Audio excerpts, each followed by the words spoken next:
All right, you're now live and good to begin. Good morning and welcome everyone to the May 7, 2020 meeting of the Kentucky Board of Education. I'd like to call the meeting to order. Before we have a roll call, I have a few quick announcements. First, welcome back to everyone, all those present in the session today, as well as those who will be viewing our work remotely. Thank you for joining us. To my colleagues on the board, it is a delight to see your Brady Bunch squares this morning. I'm glad you're here. I'm glad you're back.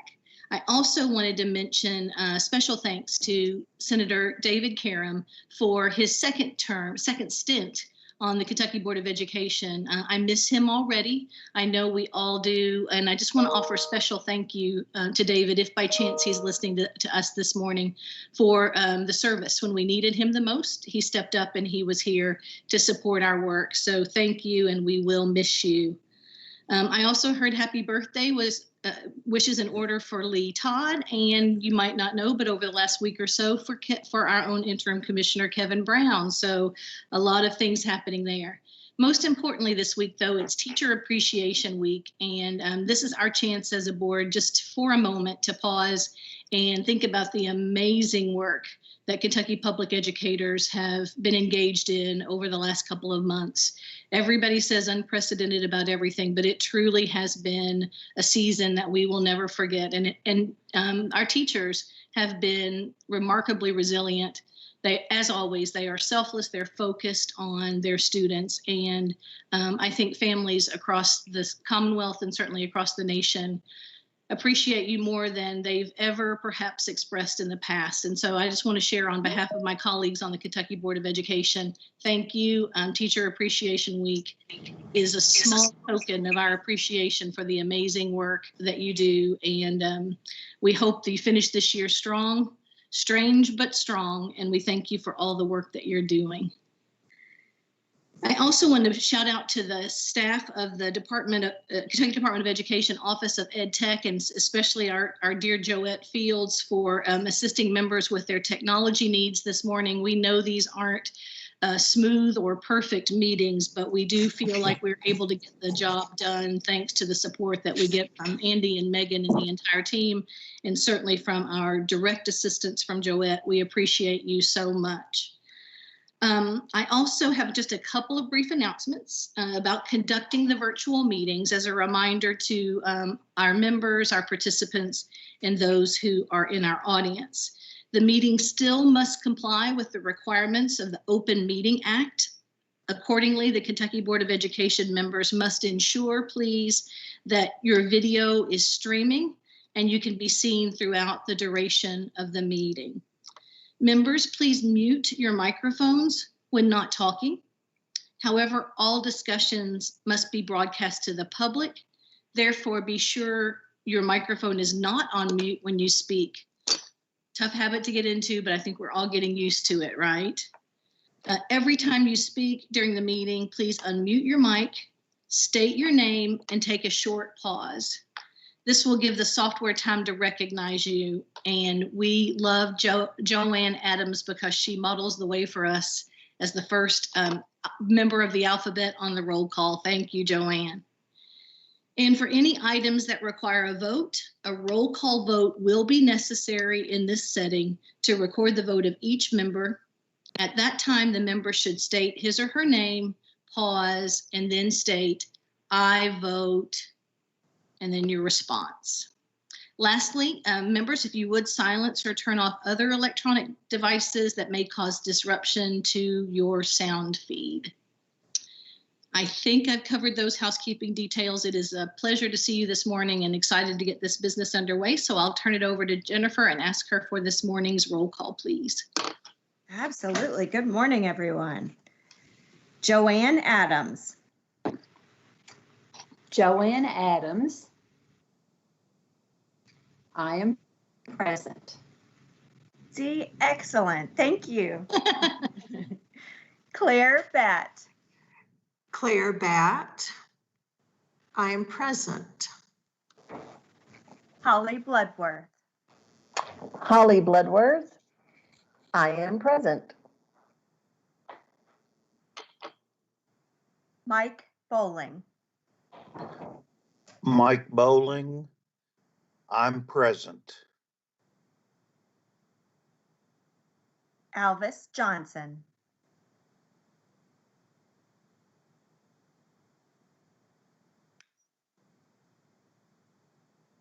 Alvis, you may be muted.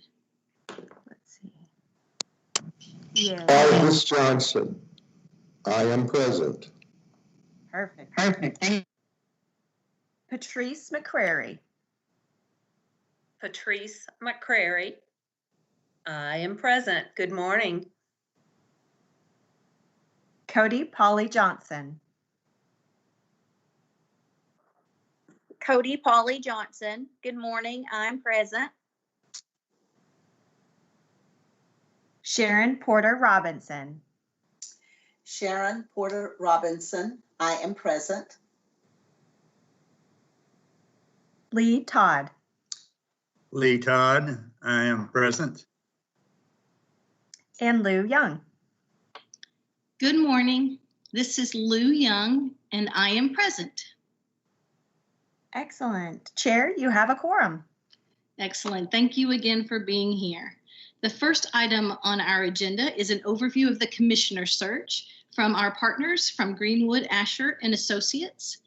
So ladies, if you would like to go ahead, we will be sharing the commissioner search process and providing them with expectations, dates, and details, as well as answering any questions that members may have.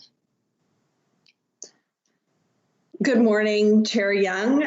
My name is Suzanne Griffin. I'm from Greenwood Asher. I have two colleagues with me again today, Dr. Betty Asher and Dr. Ann Bailey. Chair Young, Interim Commissioner Brown, board members, we are thrilled to be with you today. I do want to take just a moment, if you'll indulge me, and give a shout out to the teachers of Kentucky during Teacher Appreciation Week.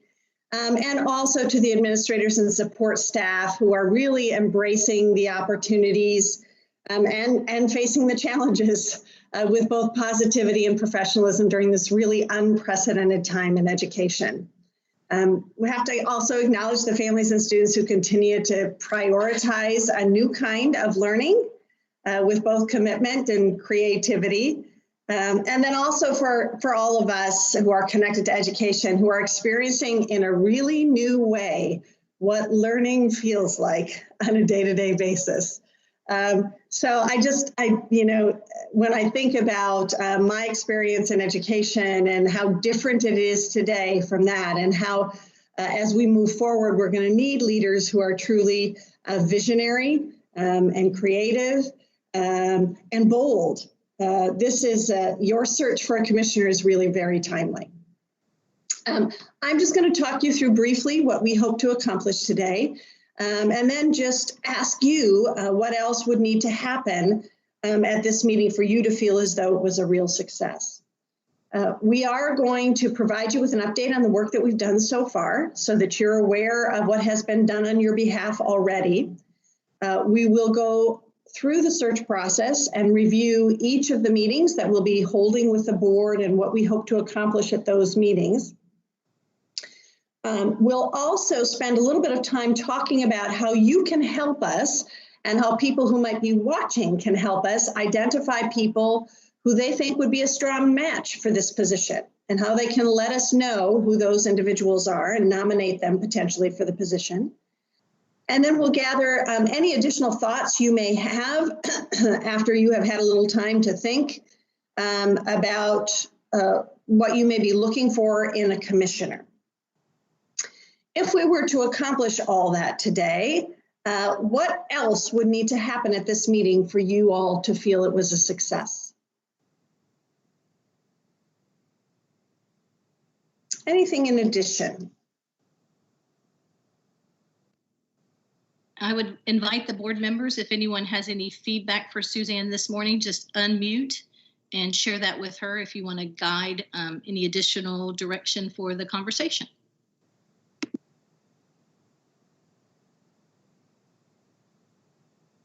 This is teacher wait time. Patrice McCrary. would it be okay if we just asked along the way? Because I feel like you might be generating some opportunities for us to come up with some questions as you move along. I would encourage you to ask along the way. There's going to be lots of information that will be shared. I expect that you'll have questions at the beginning or during the process, but you may also think back on something that we said earlier. And so we'll leave a little time at the end for you to ask questions as well.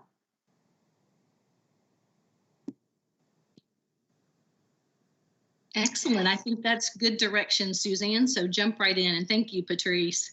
All right. Thank you, Patrice.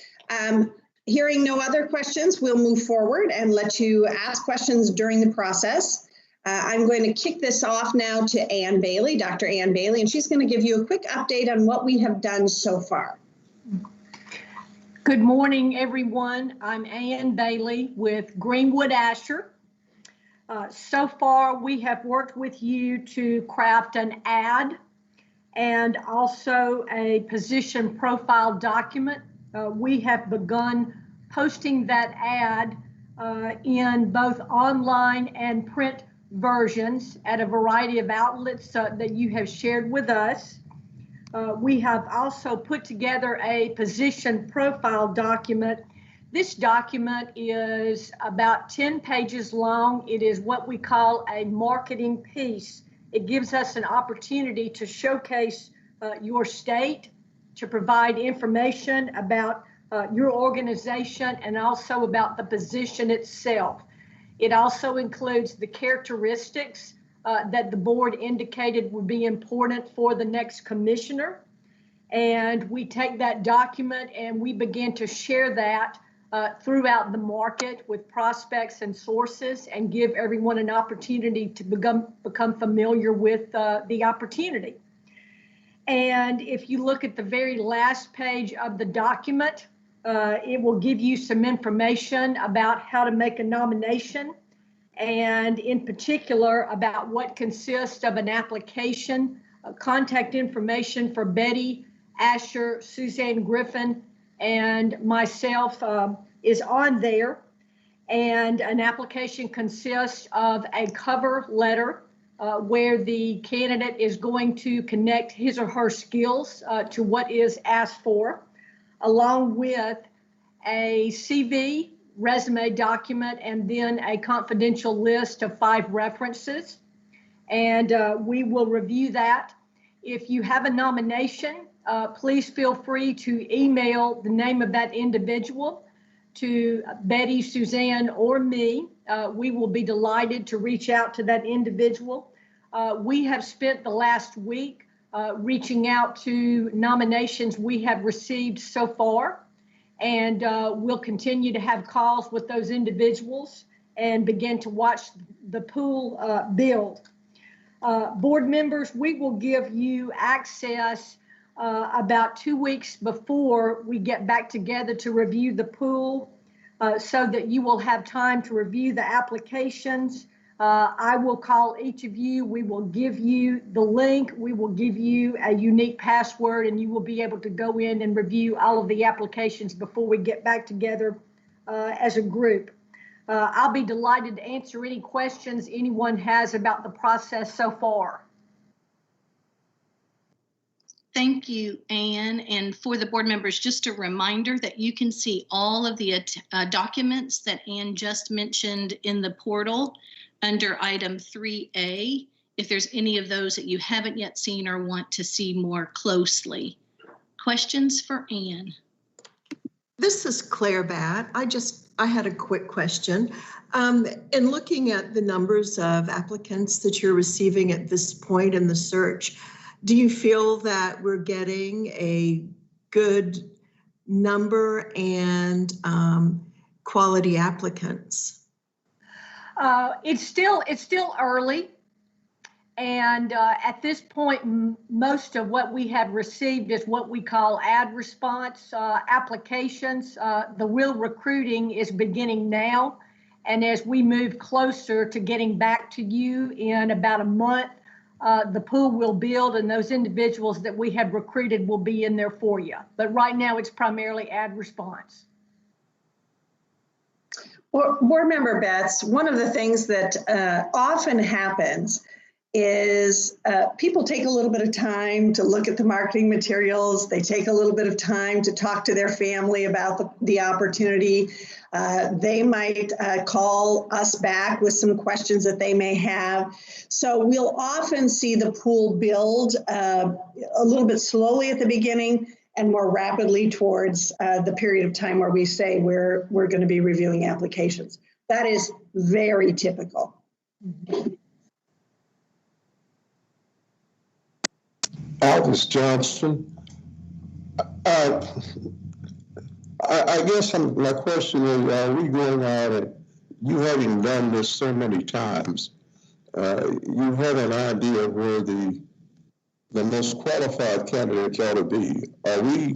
Are we approaching those candidates and encouraging them to come and take a look at our opportunity? Yes, we are. Betty, do you want to respond to that? Good morning, everyone.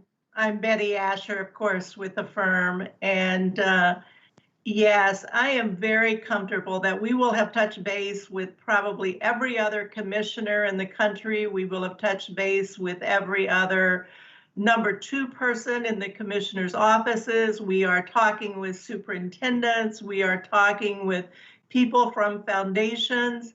So we're looking at a whole variety of people to bring you the most diverse pool that we possibly can.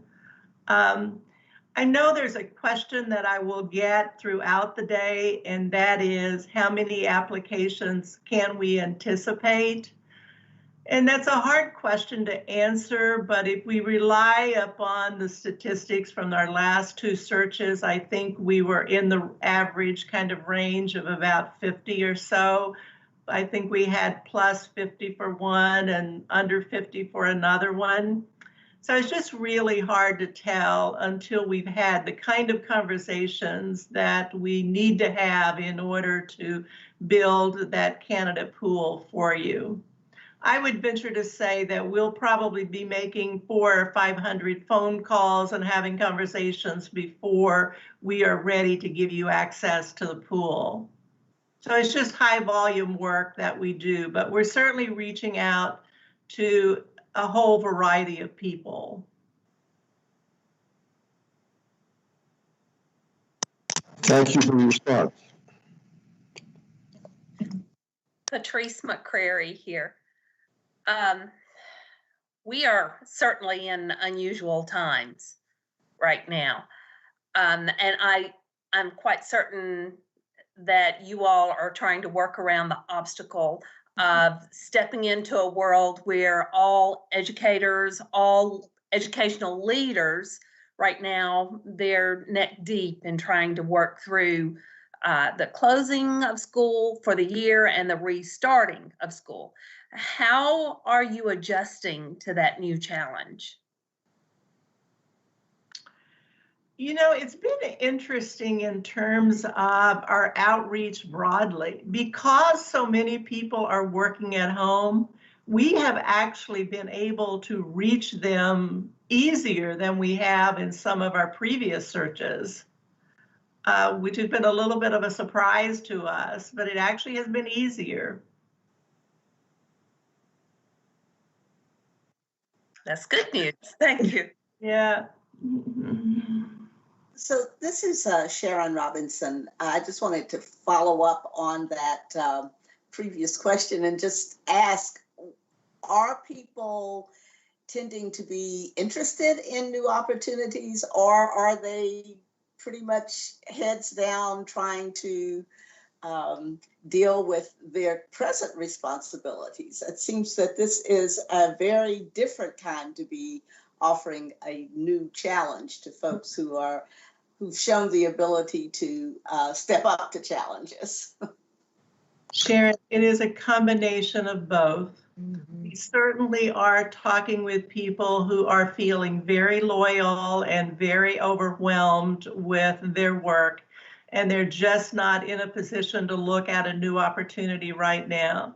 But by the same token, we have so far generated a great deal of interest as well. Yeah, and if I can just add, to build on what Betty has said, it's a little bit different sort of environment in the sense that everybody is dealing with the challenge. So in cases where we have leaders who might have a unique challenge in their district or in their state, they may say, I just can't leave at this point in time.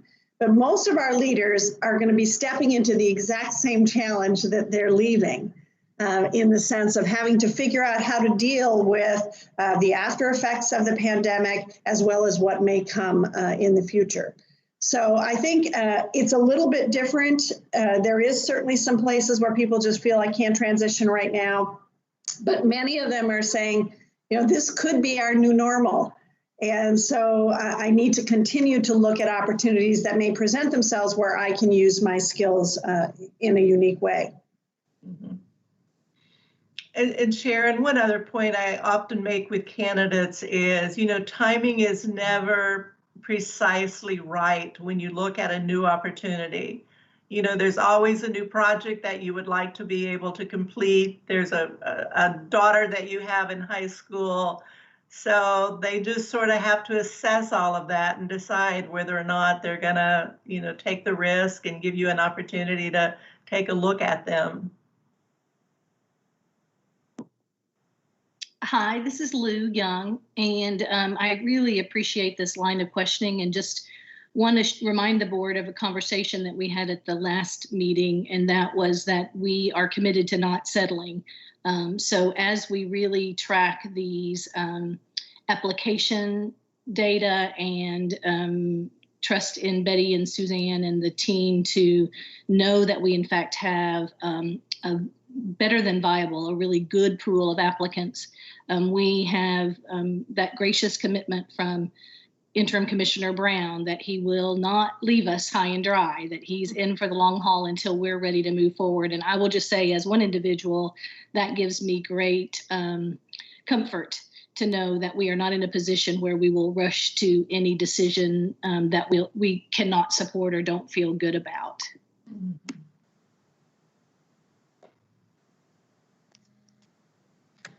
Before we go on, this is Claire Bat. I'd just like to ask you one more question.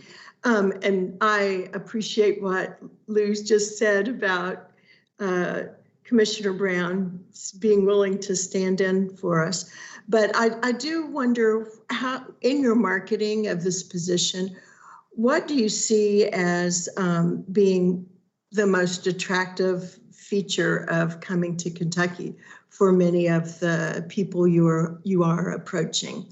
I just sort of would like to get a feel for what your marketing strategy is.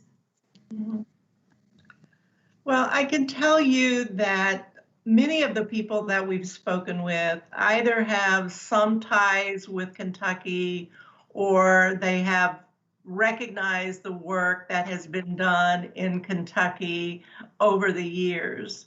They also have some familiarity with your two previous commissioners, and I think we'll more than likely have conversations with them to get a sense of what it is like to work in the state and to work within the environment that we're in now. And for others, it's just an opportunity to grow and to move up into a more complex organizational structure. This kind of the normal career development that people decide to accept a new challenge and to do something that is more complex and broader. So they have all kinds of reasons for why they're looking. We really have not heard anything incredibly negative about the environment or why it is not a good place to be so far.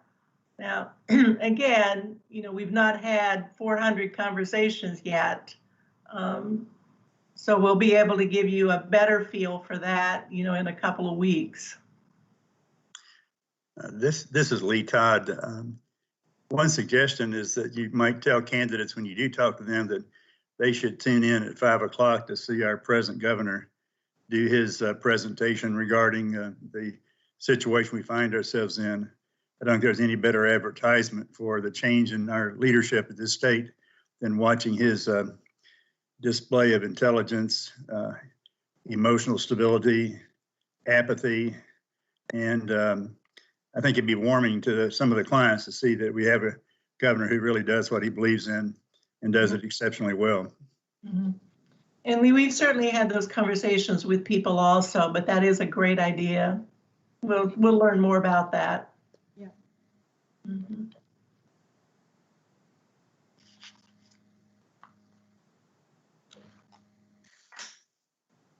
So everyone, are you ready for me to talk a little bit and walk us through what we can expect over the next couple of months? And yes, please feel free to interrupt me at any time and ask any question as we're going through this. But what I'm going to do is walk us through basically the same process that we've used for the last two searchers when Pruitt and Holliday were selected. I think it's a pretty efficient process for you, and I can definitely assure you it works. For some of you, you will be very familiar with the process, but for others of you, it might be something new. So I do want you to feel very comfortable and stop me at any time if you want more information. I'm going to talk with you a little bit about each of our next meetings and what we're going to expect. But please know that before each of those meetings, we will get you ready. If you have any questions or if there's a task to be done in preparation for that meeting, we're going to give you plenty of time so that you will know exactly what to do. As you know, based upon the planning work that we've already done, we are now into that heavy recruiting phase, trying to seek those candidates for you who best match what it is you're looking for. So for the next 2 or 3 weeks, we're going to be in a little bit of a silent phase with you. You're not going to hear much from us. But I want to assure you that this is the time when we are on the telephone talking with all of those people around the country, trying to get them interested in the opportunity. And what we're going to do in about 2 or 3 weeks, we will call each of you individually. And the purpose of that call will be to give you access to the application files. Now, for each candidate, we're going to be asking for 3 documents. You know, the typical curriculum vitae, resume, whatever you want to call it, a cover letter, and just be prepared. You will see some good ones and you will see some bad ones. And we will be asking for a few references, give you a feel for, you know, some of the people whom you may know if you look at their reference list, for example. Now, we're not doing any reference calling at this time, but we're just simply asking for names. And as soon as we get through that, that is when your work begins. What we'll be asking you to do is to take a look at each of those applications and just figure out which of those candidates rise to the top for you. We're going to give you also a sheet that if you want to take your notes on, that looks at all of the traits and the dispositions that you worked out with former Commissioner Will Hoyt a few weeks ago. And while you're not going to be able to check every box on that chart by any means, because some of those are hard to quantify, especially just from reading a particular resume, but I think it will give you a feel for how you feel, whether or not they meet that particular trait. What I often recommend to reviewers is that your goal is to try to identify those who rise to the top for you. And you might want to put them in a little in what I call 3 buckets. Make yourself an A list, meaning these are the candidates whom I think would best match as Kentucky's new commissioner. And then here is a B list. I really like these candidates also, but they may not necessarily rise to the top. And then here are some candidates whom you will absolutely have no interest in pursuing further. But do your best review of all of the applications. And then in our next meeting, this is what we call the prospect review meeting, and we'll work with you in the format that is most comfortable with you. And we will at that time give you an opportunity to share anything that you want to know about any of those particular candidates. We all come from our own perspectives, and some of us are looking for one particular trait that will be a higher priority than somebody else's trait will be a lower priority. But we will collectively come together and give you an opportunity to comment on any candidate that you want to have a say about. And again, the goal of that meeting will be to continue to narrow the pool a little bit further. You're basically selecting people whom you want to have an interview with. Obviously, as we go through this process, if we get to the point that we are able to do the things in person, that's what we will do. But if not, we will continue our virtual work here with the candidates as well. But ideally, you're looking for anywhere from 8 to 12, but it doesn't necessarily have to be within that range. If you liked 15 of them, we could do an interview with 15. I do encourage you not to go below 8, because as we go through searches, lots of times we will lose candidates because they will take another position, or something will happen in their personal lives and they can no longer continue in a particular search. So we want to make sure that we've got a really good pool for you at the end. So again, at that meeting, we're trying to select people whom you want to interview, those who rise to the top for you. Betty, this is Lou. I just wanted to make sure that the board members do have that prospect meeting on their calendars for June 4th. Thank you.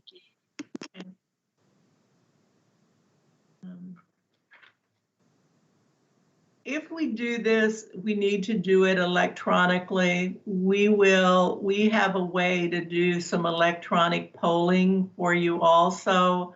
So we'll be able to make some really fast and efficient decisions.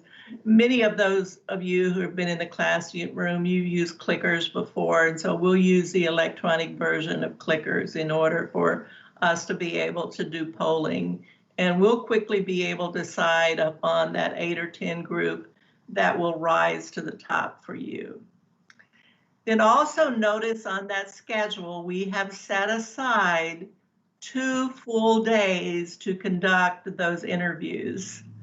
They will be long days for you and they will be tiring days, but I really believe that you will enjoy an opportunity to have that conversation with a smaller group of people.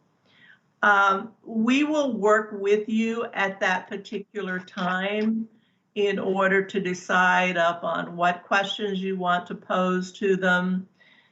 As you know, we need to be asking all of the candidates the same questions in the spirit of fairness. It doesn't mean you can't ask follow-up questions and et cetera, but we will work with you at that time to help you decide upon the questions that you want to pose to them.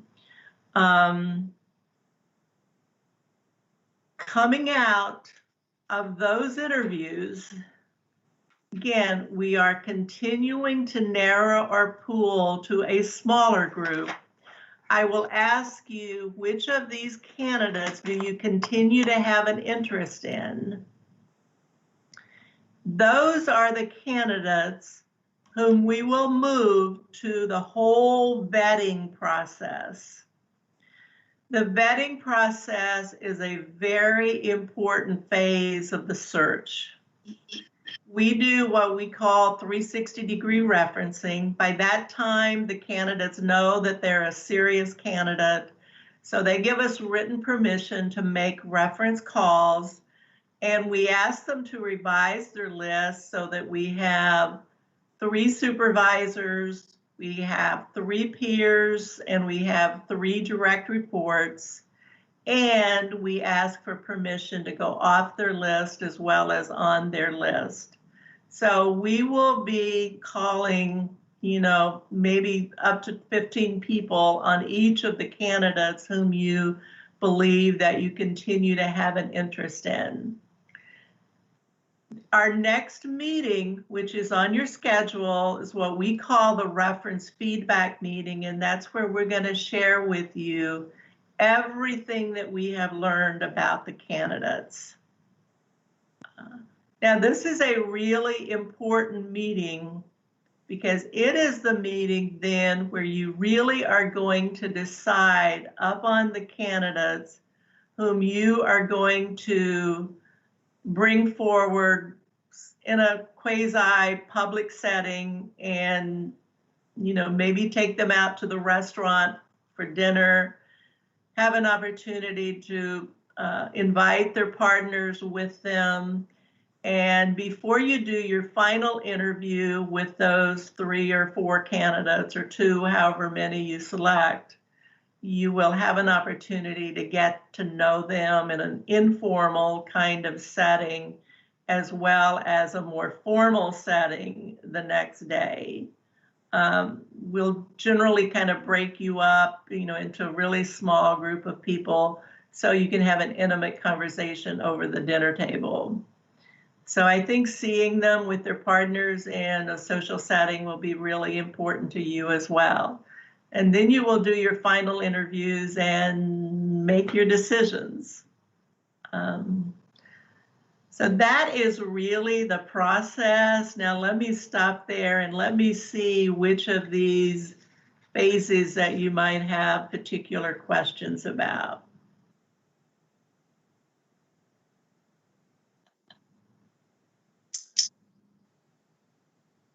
This is Sharon. I have a question about the candidate criteria, the academic credentials, leadership and vision, management, so forth. What I'm not seeing, it's implied but not explicit, decision making.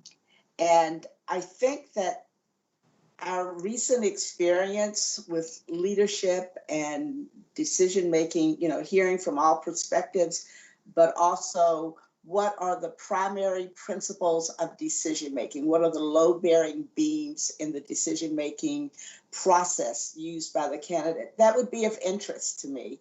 And if we ask it of one, it's something I just want to mention so that it's in our thinking as an aspect of problem solving or delegation, or I just would like that explicitly to be something that we think about. Sharon, that is also a wonderful interview question as well. So as you're going through reading the resumes and as you think about what's really important to each of you, would you sort of set aside a question like that so that we can talk about it and make sure that it's a question that we pose during the interview phase? Don't forget that. Just make your little notes on the side about this is a really important thing I want to probe the candidate about.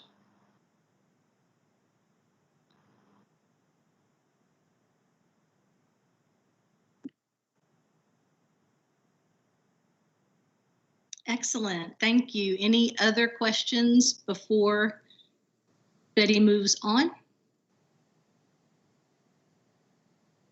Great, thanks for the process information. All right, and committee members, once again, I know you have a contact sheet that has all of our information on it.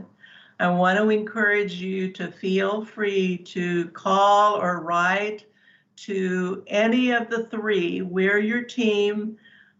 Everything I know about your search, my colleagues are going to know as well. Everything they know, I'm going to know. So reach out to us very comfortably at any hour of the day for any question that you might have. But I want to leave you with one other thing that we kind of went over quickly, and that is our position profile will be posted on your department's website. And of course, as I said, we will be sharing it broadly across the country and across Kentucky. So lots of people will have it, and in it, it tells them exactly how to go about the application and who to contact if they have a particular interest or if they want to make a nomination. And I know that many of you have people in mind also whom you think we ought to reach out to. So I want you to put your thinking caps on and make those recommendations to us as well. You know, you represent the state, you are involved at the national level in various organizations. And as Chair Young reminded us earlier, don't set your sights low. You know, sometimes people will say, oh, I would love to have Mary Smith, but she would never come to Kentucky. Don't do that. Send us Mary Smith's name, and we take no easily. And as I said, 90% of the people we call say no to us, but sometimes we get those surprises. So don't set your sights low, but think about who you would like to have us reach out to and share those names with us.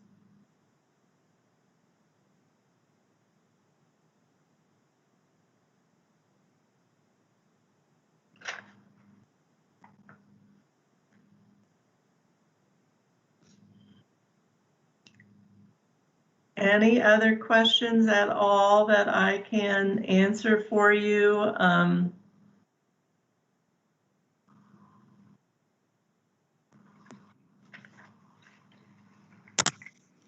Ms. Asher, Aldous Chancellor, thank you. I want to congratulate you. You have done a great job putting together, I think, a great process. So if we can follow that process, I think we'll definitely get a quality candidate. So again, I appreciate the effort you all have put into that. All right, well, thank you much.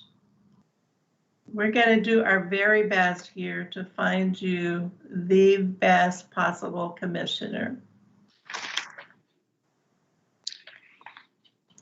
So Betty, I know we were going to ask for our team to share any direction about the commissioner search, but I don't want to rush you and your team. Is there anything else that you would like to share? I think we are good unless Suzanne or Ann has something else. I do want you to be aware of a couple of things. And let's talk a little bit about, you know, the confidentiality that's permitted to us according to the law. But we do promise our candidates that, you know, their names will not be leaked until they become what we call a finalist, but one of those 3 or 4 people. And we also would like to ask you to make sure that, you know, we have kind of one spokesperson for the search, and to let that be generally our chair here. It just gets messy if we all talk about where we are and what we're doing and that sort of thing. So if you get any official inquiries, please direct those to your chair as well, and we will work with her if she needs to, and the staff will work with her to respond appropriately. Thank you. And you ladies will be around while we continue this discussion for a bit, right? You bet. Sure. Thank you guys so much. And I would like to invite Kevin and Todd to step in and join the conversation. I think we had some points to make around communication as well as confidentiality. So Kevin, if I could, I'd like to turn it over to you. Yeah, and Todd, why don't you just go ahead and give us the guidelines from the legal perspective that was just mentioned by Ms. Asher. Sure. Good morning, everyone. As Ms. Asher mentioned, ensuring the confidentiality of applicants is obviously key to attracting the most qualified applicants to the pool. There are individuals who will want to be assured that if they are not the ones who receive the job or considered to be finalists, that their identity will not be made public that they applied for this position. So the Open Records Act actually gives us some flexibility. There are opinions that indicate that applicants for positions of non-successful candidates, those are exempt from production under the Open Records Act. So if we were to receive a request for application materials from individuals who are ultimately not selected for the position, we would not make those public. We would not turn them over.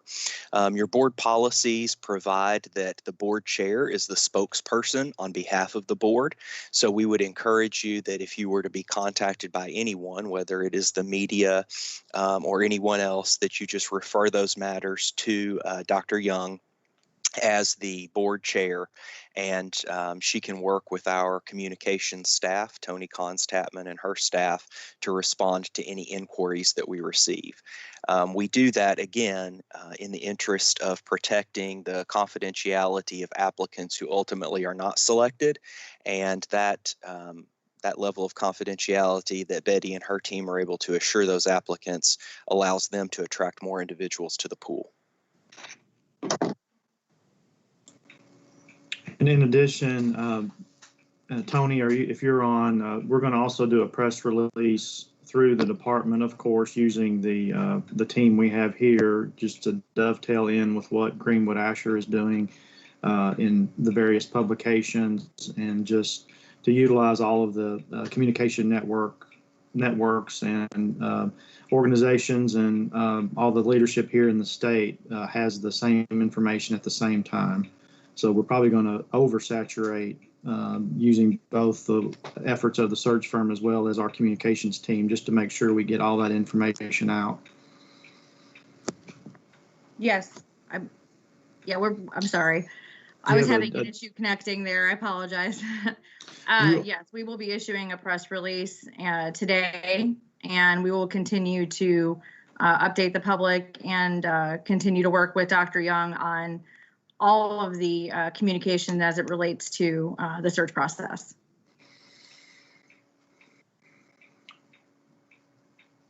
And just as a housekeeping matter, Chair Young, the MOA that I'm on for the interim commissioner is technically up on June 30, but we are taking KDE staff working with JCPS staff to get an extension of that. It looks like obviously that will be necessary. So, and I've had conversation with Jefferson, the board chair, and Superintendent Polio to make sure they know that that is on its way. Excellent. Thank you so much for taking those affirmative steps. We do need you, and whatever extension we need to engage in will be helpful as we move forward through the process. And thanks to Todd and Kevin and the whole team. I hope the board can hear that it is our goal to be as transparent in this process as our Commonwealth would expect. But at the same time, we do have to be very sensitive to those kinds of constraints, especially as it relates to these candidates and their confidentiality. So it is in no way our goal to be anything less than transparent in the process. But we'll be really careful to follow policy guidelines and Todd's advice as we move forward. Do any other board members have questions for Kevin, Todd, and/or the Greenwood Asher team? This would be a good time to just unmute and jump in there. We want to make sure you feel like you have all of the front end information that you need as we move forward.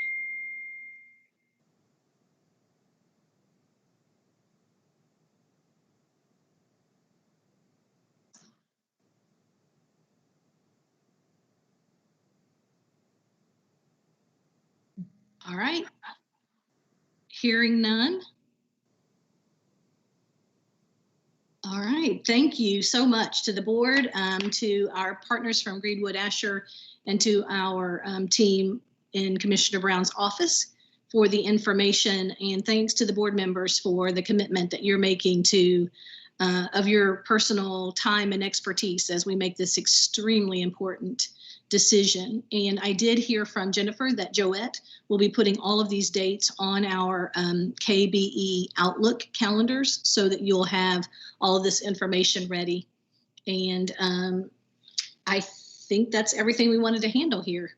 So ladies, thank you again so much. We appreciate your advice and direction and expertise. Look forward to seeing you again in a few weeks. Okay, thank you. Thank you very much.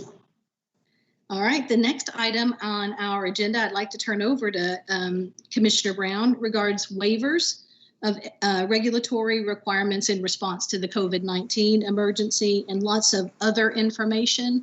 So Kevin, if you would, just drive this portion as you see fit, please. Sure, thank you, Chair Young. As the board knows, the State Board of Education has statutory authority to waive regulations that the state board promulgates, and those are not, you don't have the authority to waive statutes, but you have the authority to waive your own regulations. And of course, that's how the state board governs, is through all the regulations affecting in local schools and districts.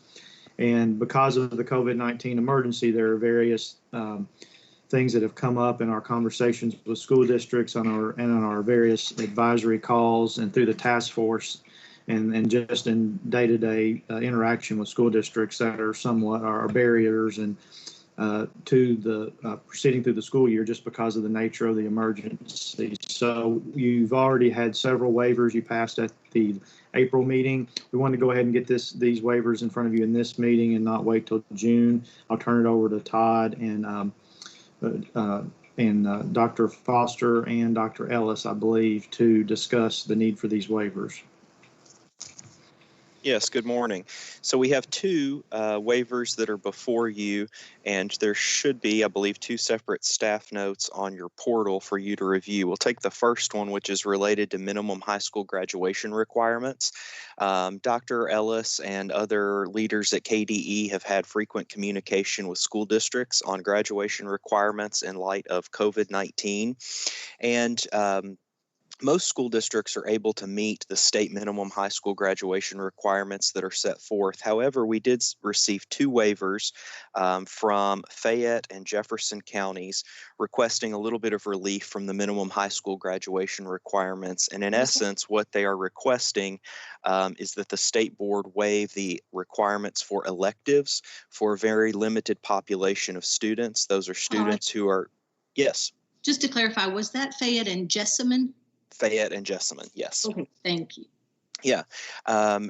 They requested these waivers for the population of students who are in alternative programs who otherwise may not be able to meet the minimum high school graduation requirements. I'll turn it over to Dr. Ellis for her to discuss that a little bit further.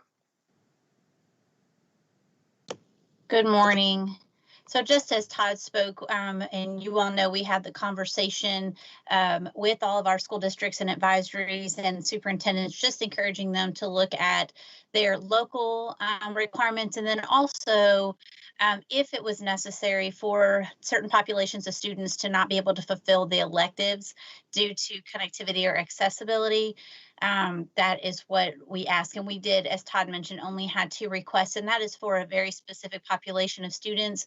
And one of them is for students who are between the ages of 18 and 20, who are trying to complete who are seniors and complete their requirements. And so that's basically what they had requested. They were very thorough and asked lots of questions to really understand what they were asking for a waiver, and really considered all of their students' situations, which I appreciated.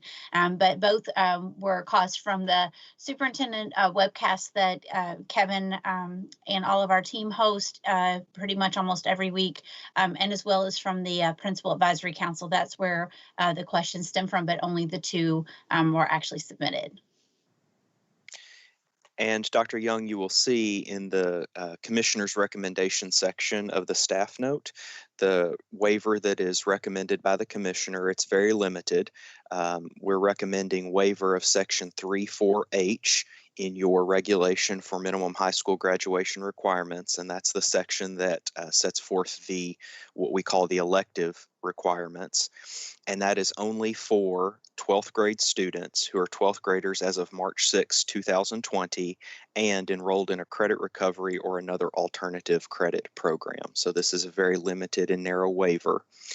You'll see in the second paragraph there under the Commissioner's recommendation that we're also recommending the board grant the Commissioner the authority to grant the same waiver to other districts if they make that request by letter, so that if other districts run into this situation prior to graduation, they can make and receive that, make the request for that waiver and receive it without the board having to come back and meet again. So Todd, I think two motions would be in order. The first regarding the specific waivers as you stipulated for Jessamine and Fayette, followed by a motion regarding the prospective and conditional waivers moving forward. But before I call for those motions, I'll just pause and ask the board members, please unmute if you have any questions for General Counsel Allen, Commissioner Brown, or Associate Commissioner Ellis. Patrice McCrary here. I'm curious to know approximately how many students does this affect at this point in time?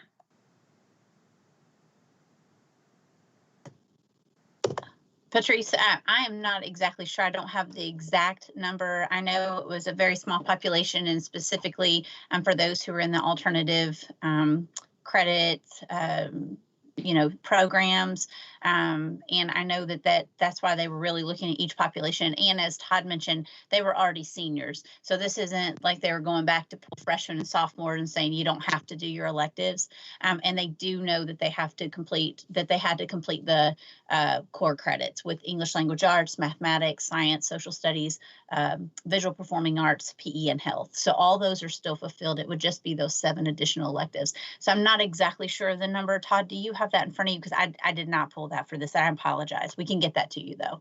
No, the number isn't included on the applications by the school districts. In the application from Jessamine County, they state that they ensure it is a small percentage of their student population, but they do not provide us with a number.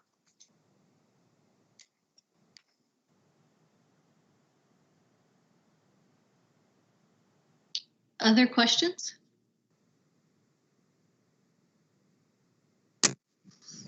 Dr. Young, hearing none, I move that we grant the waiver of 3.4H after having reviewed the documents, and subsequently grant the Commissioner the authority to waive any additional requests that might come from the state. Alvis Johnson. Thank you. We have a motion on the floor from Alvis. Do we have a second?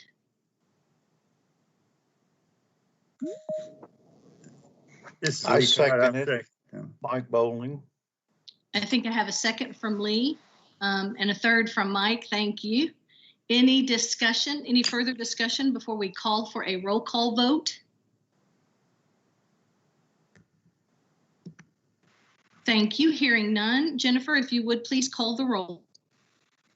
Absolutely. And as a reminder, don't forget to state your name and then pause. Joanne Adams. Joanne Adams. I vote yes. Claire Batt. Claire Batt. I vote yes. Holly Bloodworth. Oh, Holly Bloodworth. I vote yes. Mike Bowling.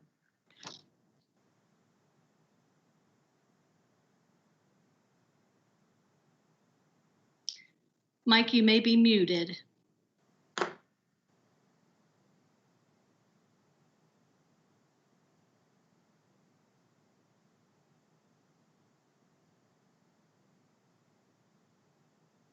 Okay, we'll move on. Alvis Johnson.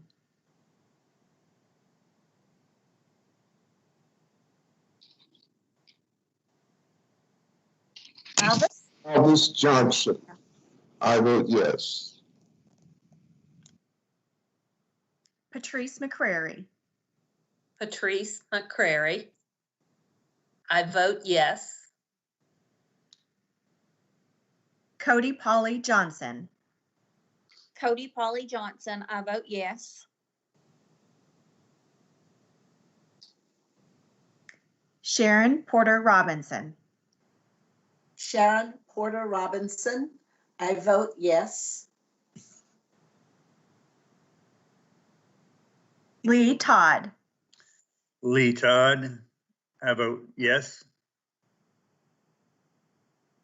And Lou Young.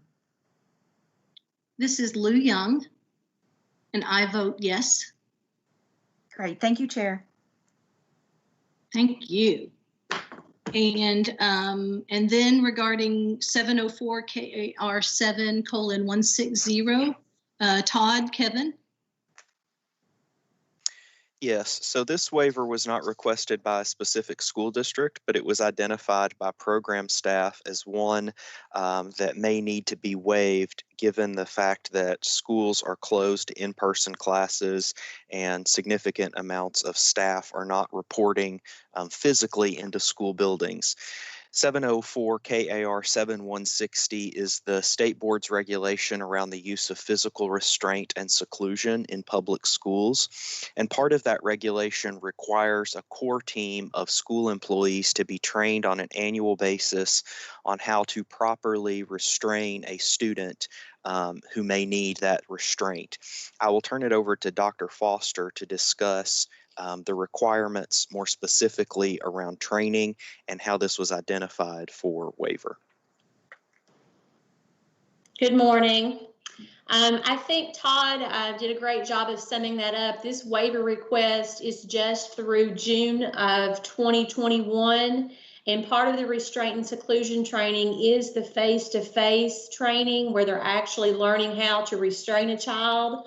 And so due to the situation with COVID-19, it is not safe to have that part as the training. So we are asking for a waiver for people who have already completed everything else in the training since January 1 of 2019 successfully. So just keep in mind, this would just be a waiver of the face-to-face part of the training through June 30th, 2021. And the program staff in my office just felt like this is something that we needed to recommend to you all, considering the situation that we're currently in, and this would provide some relief to districts. And just as a note, the board promulgated this regulation obviously for the health and safety of students who are in schools. There are limited circumstances when a child cannot be de-escalated. The restraint and seclusion regulation provides that before restraint is utilized, that positive behavior intervention be used where appropriate to try to de-escalate the student prior to restraint.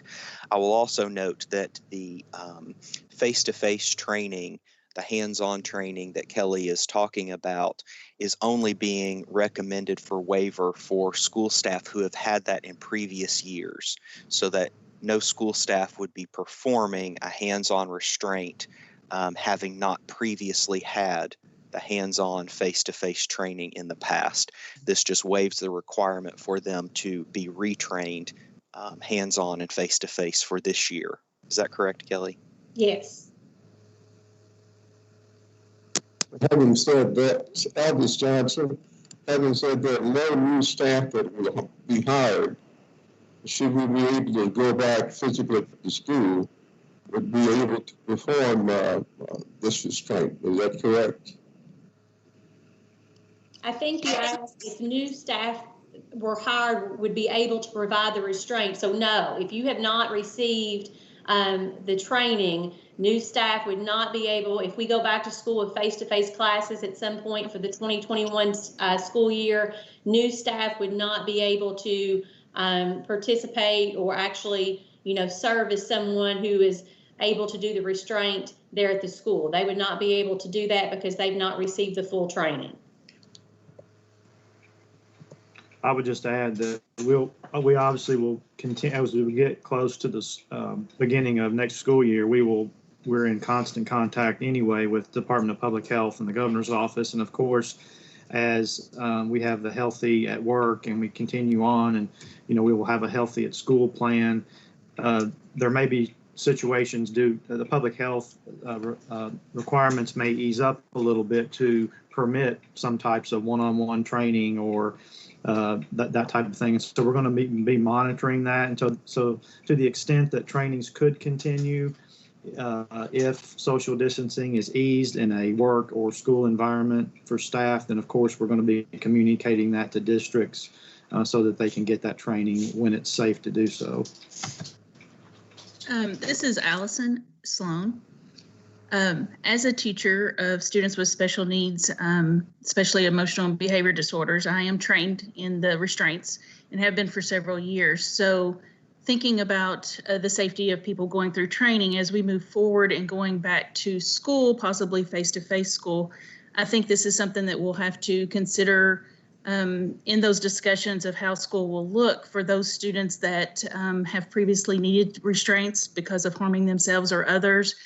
We know we don't like to use those unless absolutely necessary, but that's something we may want to consider also when looking at being back face-to-face in the classroom, is just the safety of those students and the teachers that would be required to use those restraints.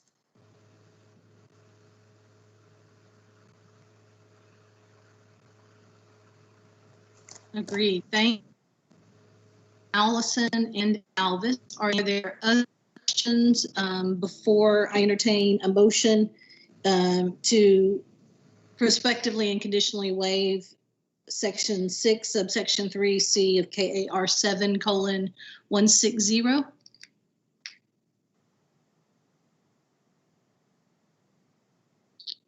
Hearing none, do we have such a motion? Joanne Adams, I so move. Thank you. We have a motion from Joanne and a second. Sharon Porter Robinson, I second the motion. And a second from Sharon Robinson. Any further discussion? Hearing none. Jennifer, if you would please call the roll.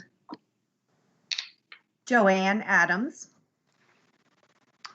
Joanne Adams, my vote is yes. Claire Batt. Claire Batt, I vote yes. Holly Bloodworth. Holly Bloodworth, I vote yes. Mike Bowling. Mike Bowling, I vote yes. And I don't know whether you got my vote in the last motion because my computer cut out for just a minute or so, but I want to record that I voted yes then also, okay? Thank you, Mike. Alvis Johnson. Alvis Johnson, I vote yes. Patrice McCrary. Patrice McCrary, my vote is yes. Cody Polly Johnson. Cody Polly Johnson, I vote yes. Sharon Porter Robinson. Sharon Porter Robinson, I vote yes. Lee Todd. Lee Todd, I vote yes. And Lou Young. This is Lou Young, and I vote yes. Excellent. Thank you, Chair. Thank you. Thank you, everyone. You guys are doing a great job with the time delay. And speaking of time, we are doing really well on our agenda as slated today. So I would like to take a very brief recess for your comfort. If we could take a 10-minute recess, please, and then reconvene at 10:20 Eastern Time. Feel free to turn off your video and mute.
We are now live. Okay.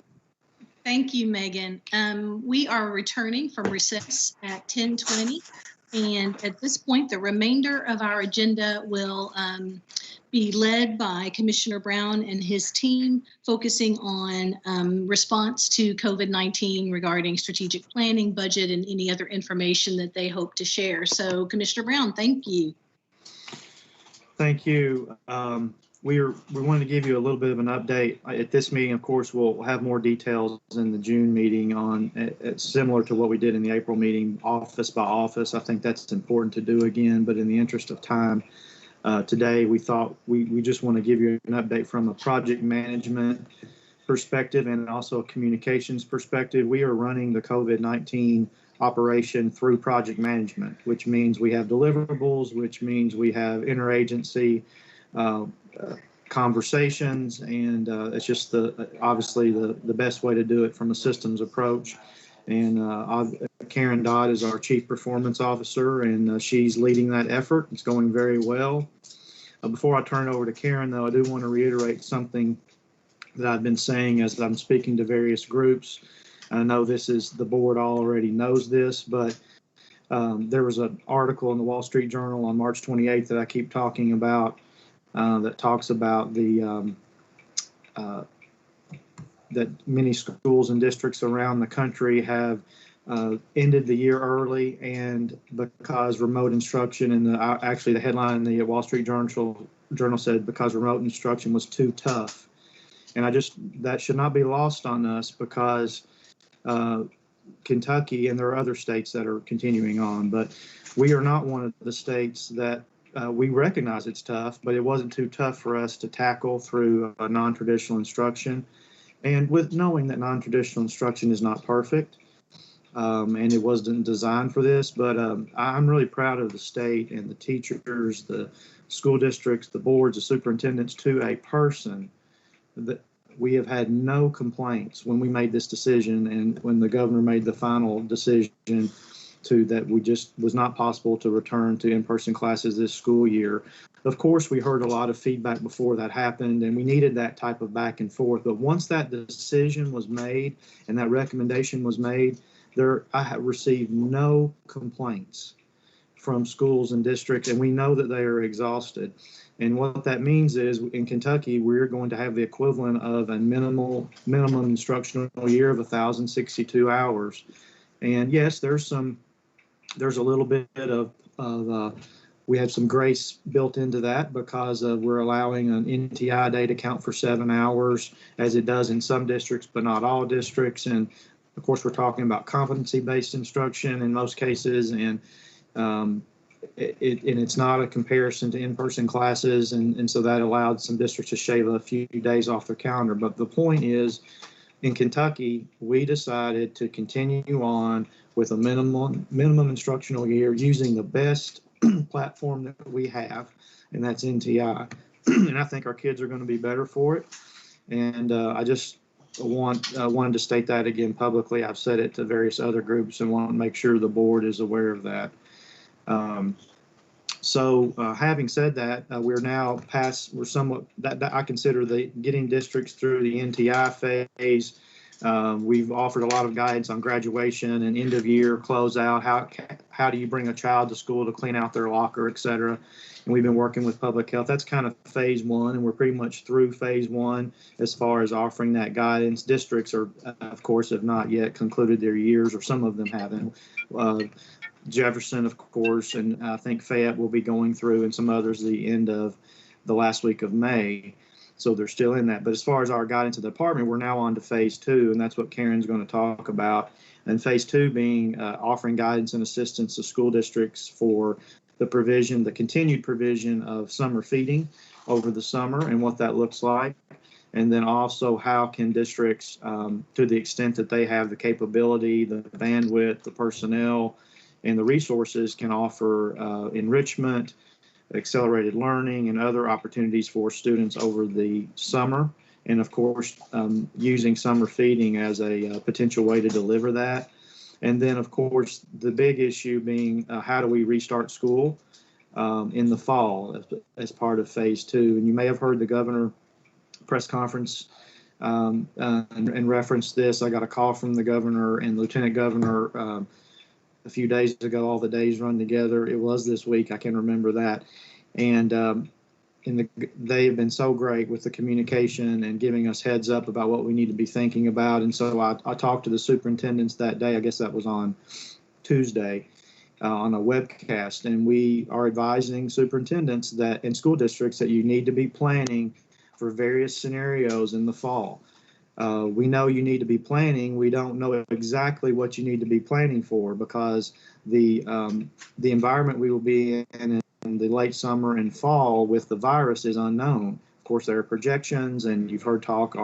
There could be spikes here and there, and you can just turn on news and hear that information. So the governor's message and lieutenant governors, we need to be prepared, and so we're delivering that message to districts. And so you're going to be hearing us. We won't get into a lot of detail about that today, but we're guiding districts to begin thinking about various calendar scenarios. So an early calendar, so starting the school year very early, having that as a possibility, meaning late July or very early August. And what that would do is allow districts to get days in person in classes before there might be a fall spike in cases where they would have to go back to an NTI type platform or just be off if they have enough days in. And then of course the traditional calendar, go ahead and plan for a traditional calendar as you would if the COVID-19 wasn't around. And then of course a late calendar, be planning on an option of being able to pivot to an option of starting school after Labor Day. But when you think about those three various calendar options, then you have to layer in with that potential social distancing restrictions that may be in place for large gatherings such as schools.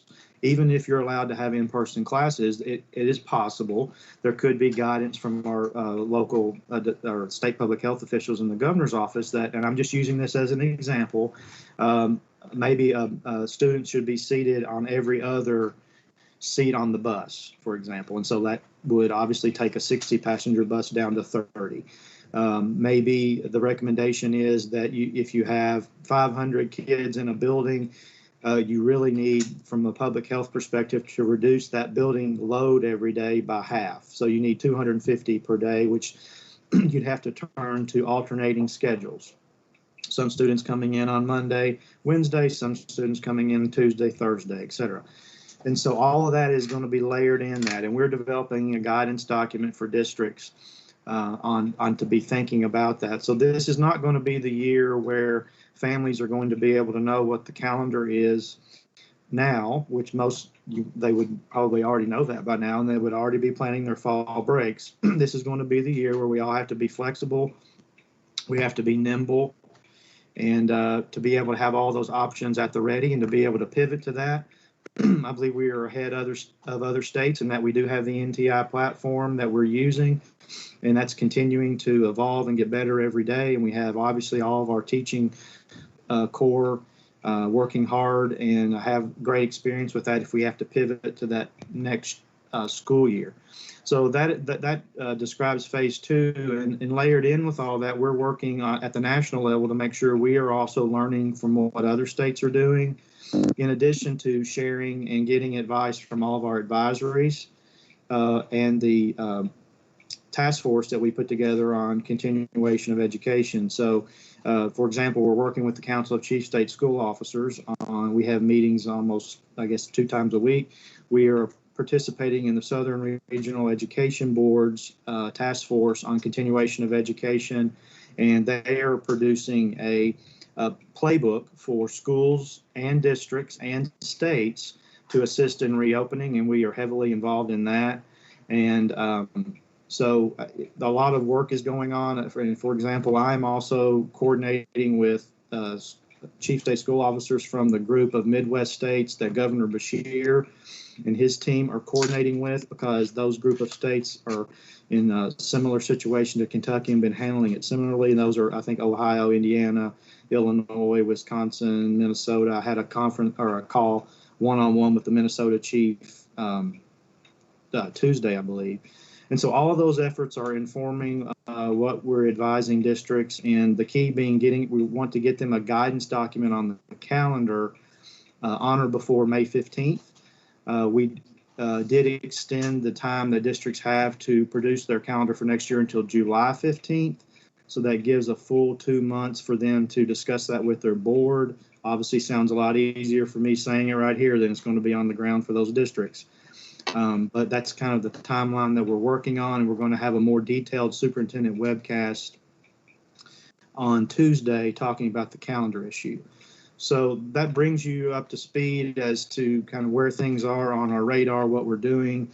I'm going to turn it over to Karen to give you, from a project management perspective, an overview, and then Tony's going to give you a brief overview of all of our communication efforts around all of this. So Karen, I'll turn it over to you. All right, thanks, Kevin.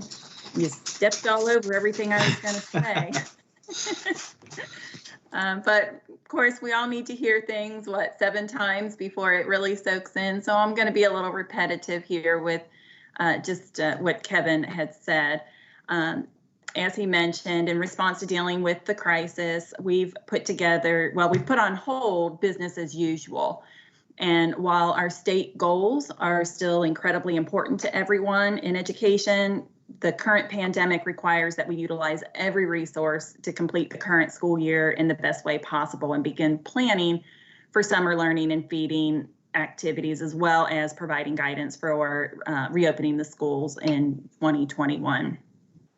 So to achieve that, we have made COVID-19 into a project. And that project, as Kevin said, has 2 phases. The first phase consisting of, from a project perspective, we're collecting all the resources. So the resources, guidance, waivers, communications, and any other artifacts that were created or received as the pandemic began. All those items we're collecting in phase 1 that they pertain to closing out the current school year. Then as we move into phase 2, that consists of planning for summer feeding and learning, and as well as planning to reopen school in the fall. So I won't rehash all of that, as Kevin already stated. The project team is being led through the commissioner's office, and it consists of points of contacts from each of the other offices within KDE.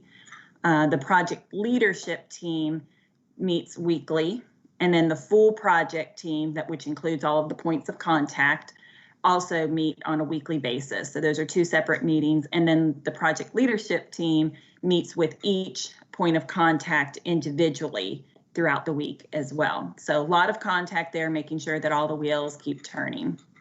Now, as we move forward, we've been really diligent in utilizing the commissioner's advisory groups, again, as Kevin said. And in addition to the traditional advisory groups, Commissioner Brown established the Education Continuation Task Force.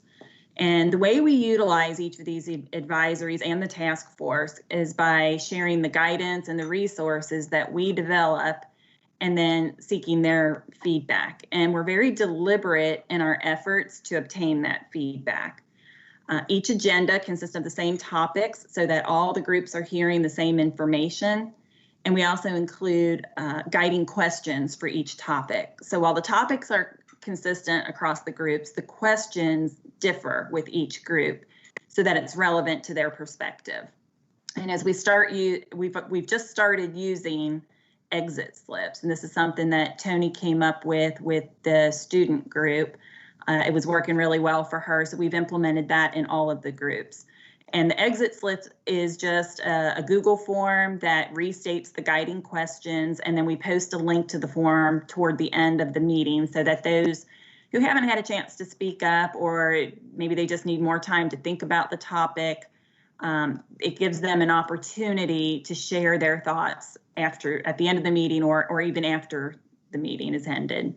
This has been working really well, and so from there, I just want to share with you some of the feedback that we've gotten through those exit slips from the various groups. Again, we just started this piece of the process, but we've had several meetings where we've gotten feedback. So first, from the Education Continuation Task Force, this was just held Monday afternoon.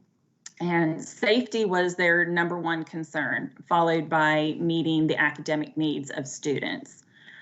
Several of the partners mentioned that they're willing and able to provide online and virtual PD utilizing the CARES Act money.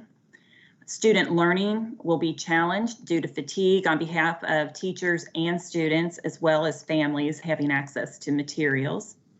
And the biggest concern with reentry consisted of the non-traditional end to the school year combined with summer slide. And then the task force also wanted us to keep in mind the need to continue to show our gratitude to teachers and really stay attuned to their fatigue and offer more opportunities for teachers to connect with one another. Then we had the Student Advisory Council on, I believe that one was on Tuesday, or was it Wednesday? Anyway, we meet with them about every 3 weeks to check in on non-traditional instruction, their plans for graduation. 13 of the members are seniors, so it's very heavy on the senior side. And just checked in on their social emotional issues if any are being had. The students are realizing the importance of their voice during the crisis, and they're being really open and honest about how all of this is impacting both their academic life and their home life. They also recognize the need to reach out to one another, and we heard some really great comments about how some of the kids are reaching out to others who they feel have become disengaged socially. And so they've been reaching out to them to bring them back in and engage them again. So that was really fantastic to hear. And then Tony also offered that if any of them wanted to write a column, we could have it published in the Kentucky Teacher. And 2 of those students wrote articles and they have been published. So that was really fantastic as well. Then yesterday we had the local school board members advisory council, and they were asked to think about what concerns them as we move into the re-entry of school. And some of the things that they pointed out were, again, very same things we're really hearing across the board. Students falling behind, students not being ready for transitioning to the next level. So whether that's going on to college or 8th graders moving into high school, whatever level they're at, there's that concern about, are they ready for that transition? And then testing was also brought up, both the testing for the virus, how will that happen as schools reopen, and also determining what kind of testing will there be to determine if students, where they are academically, so that teachers can effectively teach during the school year for kids where they are. And then the additional feedback we heard from them were their desire to be in the discussions that pertain to the spending of the CARES Act money and the need to focus on mental health issues when we reopen. And with that, unless anybody has any questions, I'll go ahead and turn it over to Tony for the communication piece. Tony, before you start, I want to point out that we asked the students the same issues that we had asked the other advisory groups. So we treat the students are young adults, and we treat them as adults. You better eat your Wheaties when you get on the student advisory council, or from my perspective, okay? Because they ask great questions and they're very honest. And then I want to just also the exit slip. We discovered that while we get great feedback from the actual advisory council, and the exit slip started with the students, we found we got some different comments through the exit slips, because it could be maybe a member of the advisory, they weren't comfortable saying something out on the meeting, or it could be that they actually had a little bit more time to think about it. And we've all had that. You're driving away from a meeting and you're like, oh, I wish I would have said that.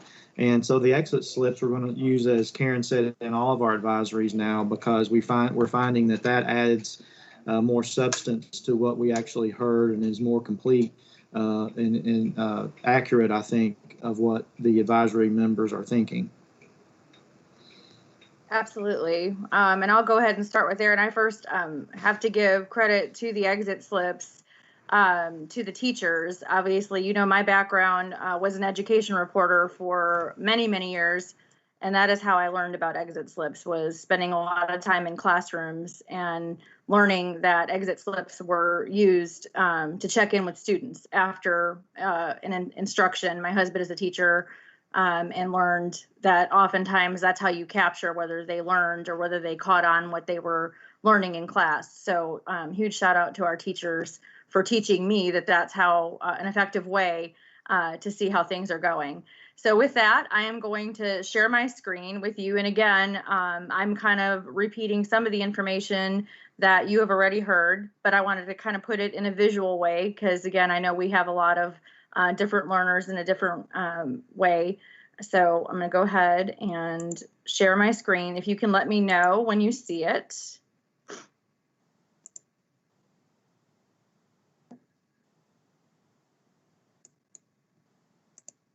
Do you see it yet? Looks good. Okay, great. So this is our second update. Thankfully, this is just a month from last time, so it's a little bit shorter than last time. Wanted to give you just a little bit of an update on where we've been as a department. You know, we are still obviously operating under the education feed and support, where we are committed to providing guidance and solutions that focus on providing all of the support to our districts and ultimately our children.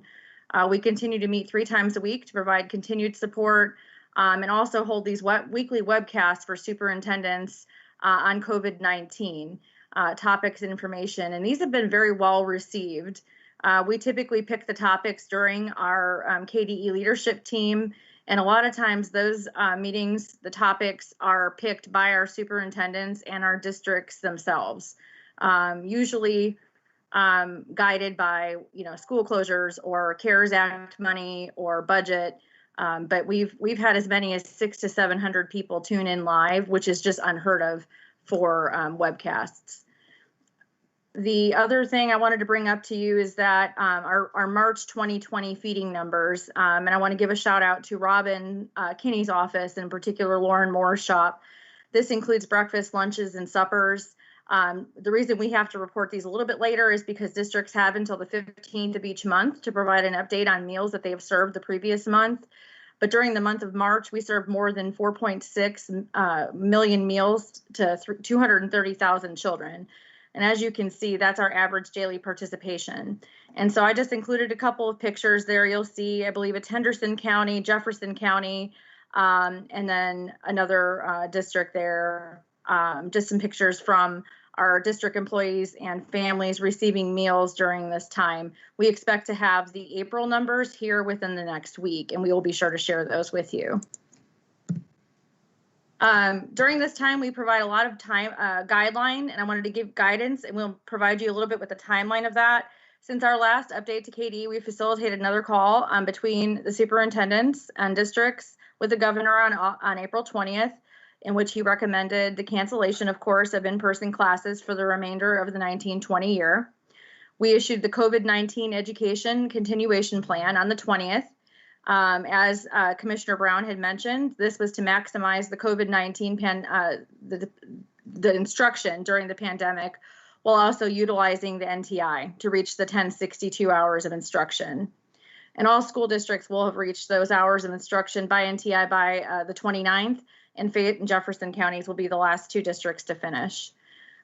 We also, through Rob Akers' shop, issued a series of waivers to remove barriers to educator preparation, certification, and evaluation created by the COVID emergency.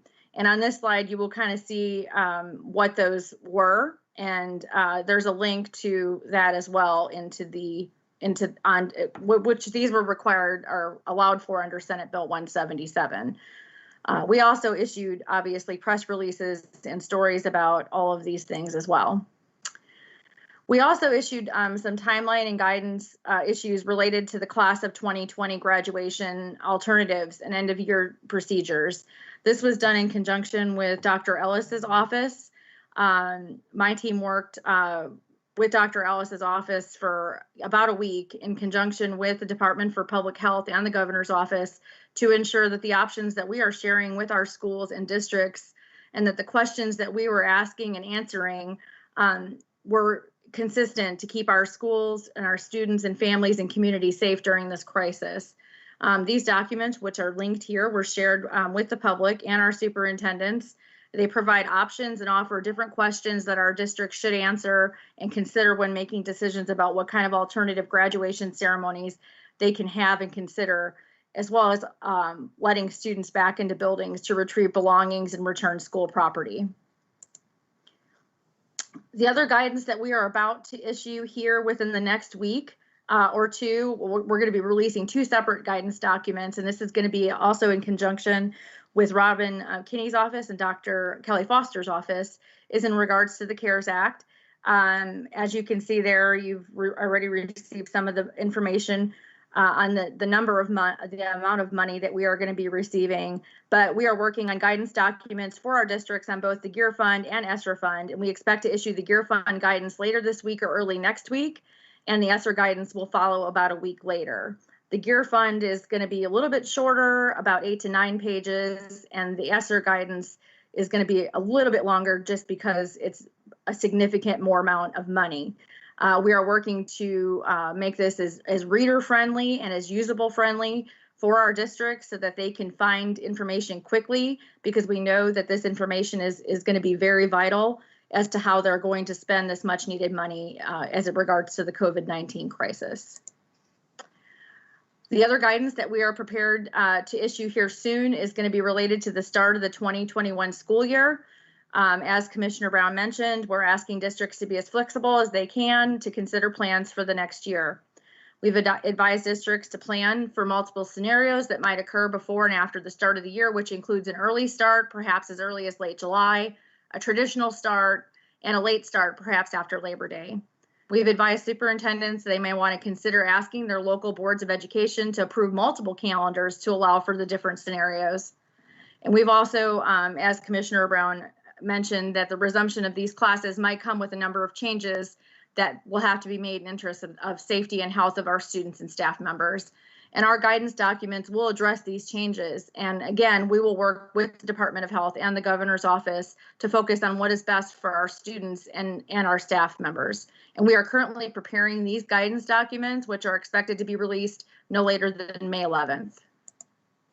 And then a little bit of our communications update. My staff has continued to work around the clock to provide continued support to our schools, districts, and students in a number of ways.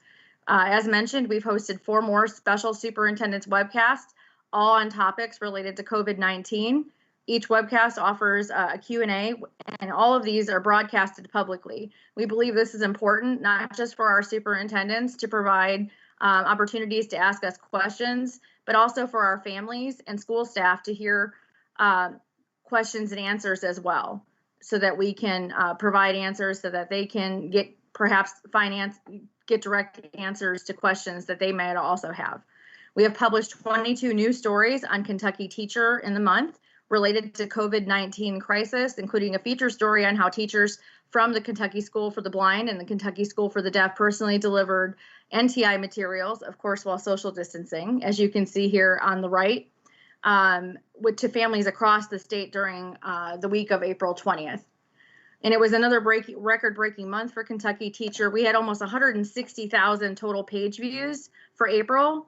And in just the first 4 months of 2020, we've had more than 400,000 page views, which is more views than we had for all of 2019. With social media, we have continued to use our media channels to live tweet virtual meetings and regularly communicate updates on the COVID-19 crisis. As expected, our metrics on Facebook, Twitter went down slightly in April because we had seen substantial growth in March. The April numbers are still significantly higher than any previous month. The public is most interested in alternate schedules for 2021, graduation guidance, and Commissioner Brown's letters to families. We put a call out to superintendents to submit up to 10 photos of their graduating class of 2020 for a few projects that we are working on. We've received more than 2,000 photos from over 200 schools. And I wanted to share with you that since about a week ago, we've been sharing these. Please check out our social media, because we are using these photos that have been submitted to us in a variety of ways. And I'll share with you in just a minute another project that we're working on But we're doing shout outs to our class of 2020. And these are just examples of what we're doing every day. We're posting several, not just to Twitter, but to Facebook and also Instagram. So if you see them, please give them a little attention and maybe a retweet, and just have a chance to show our class of 2020 some love. We're also sharing continued pictures and videos with the Lieutenant Governor and Governor's Office to provide updates on what's going on in our districts during the crisis.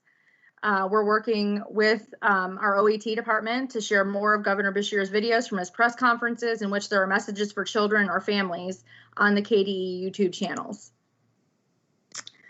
Our Student Advisory Council has really been a great source of advice and support for us. We've hosted 2 more virtual meetings, as mentioned before.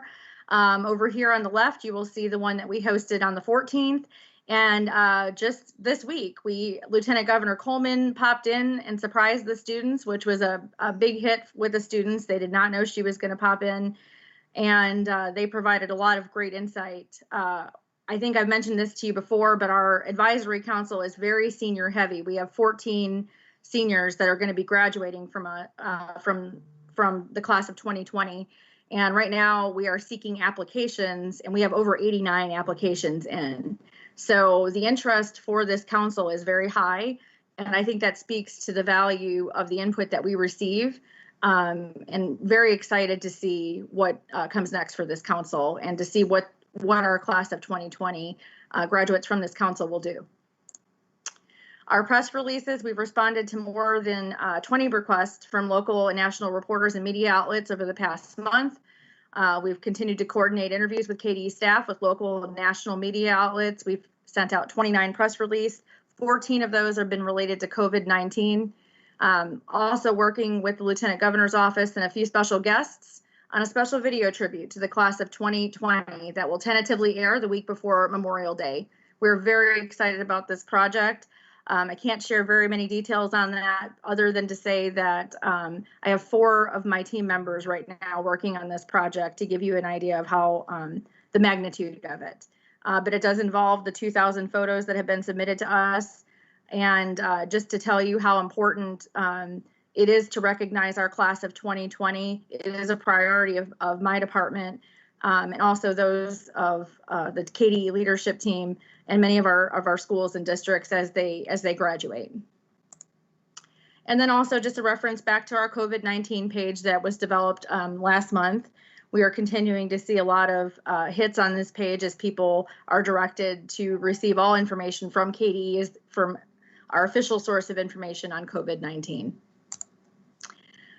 Commissioner Brown's letters to families, as mentioned before, he continues to write letters every week.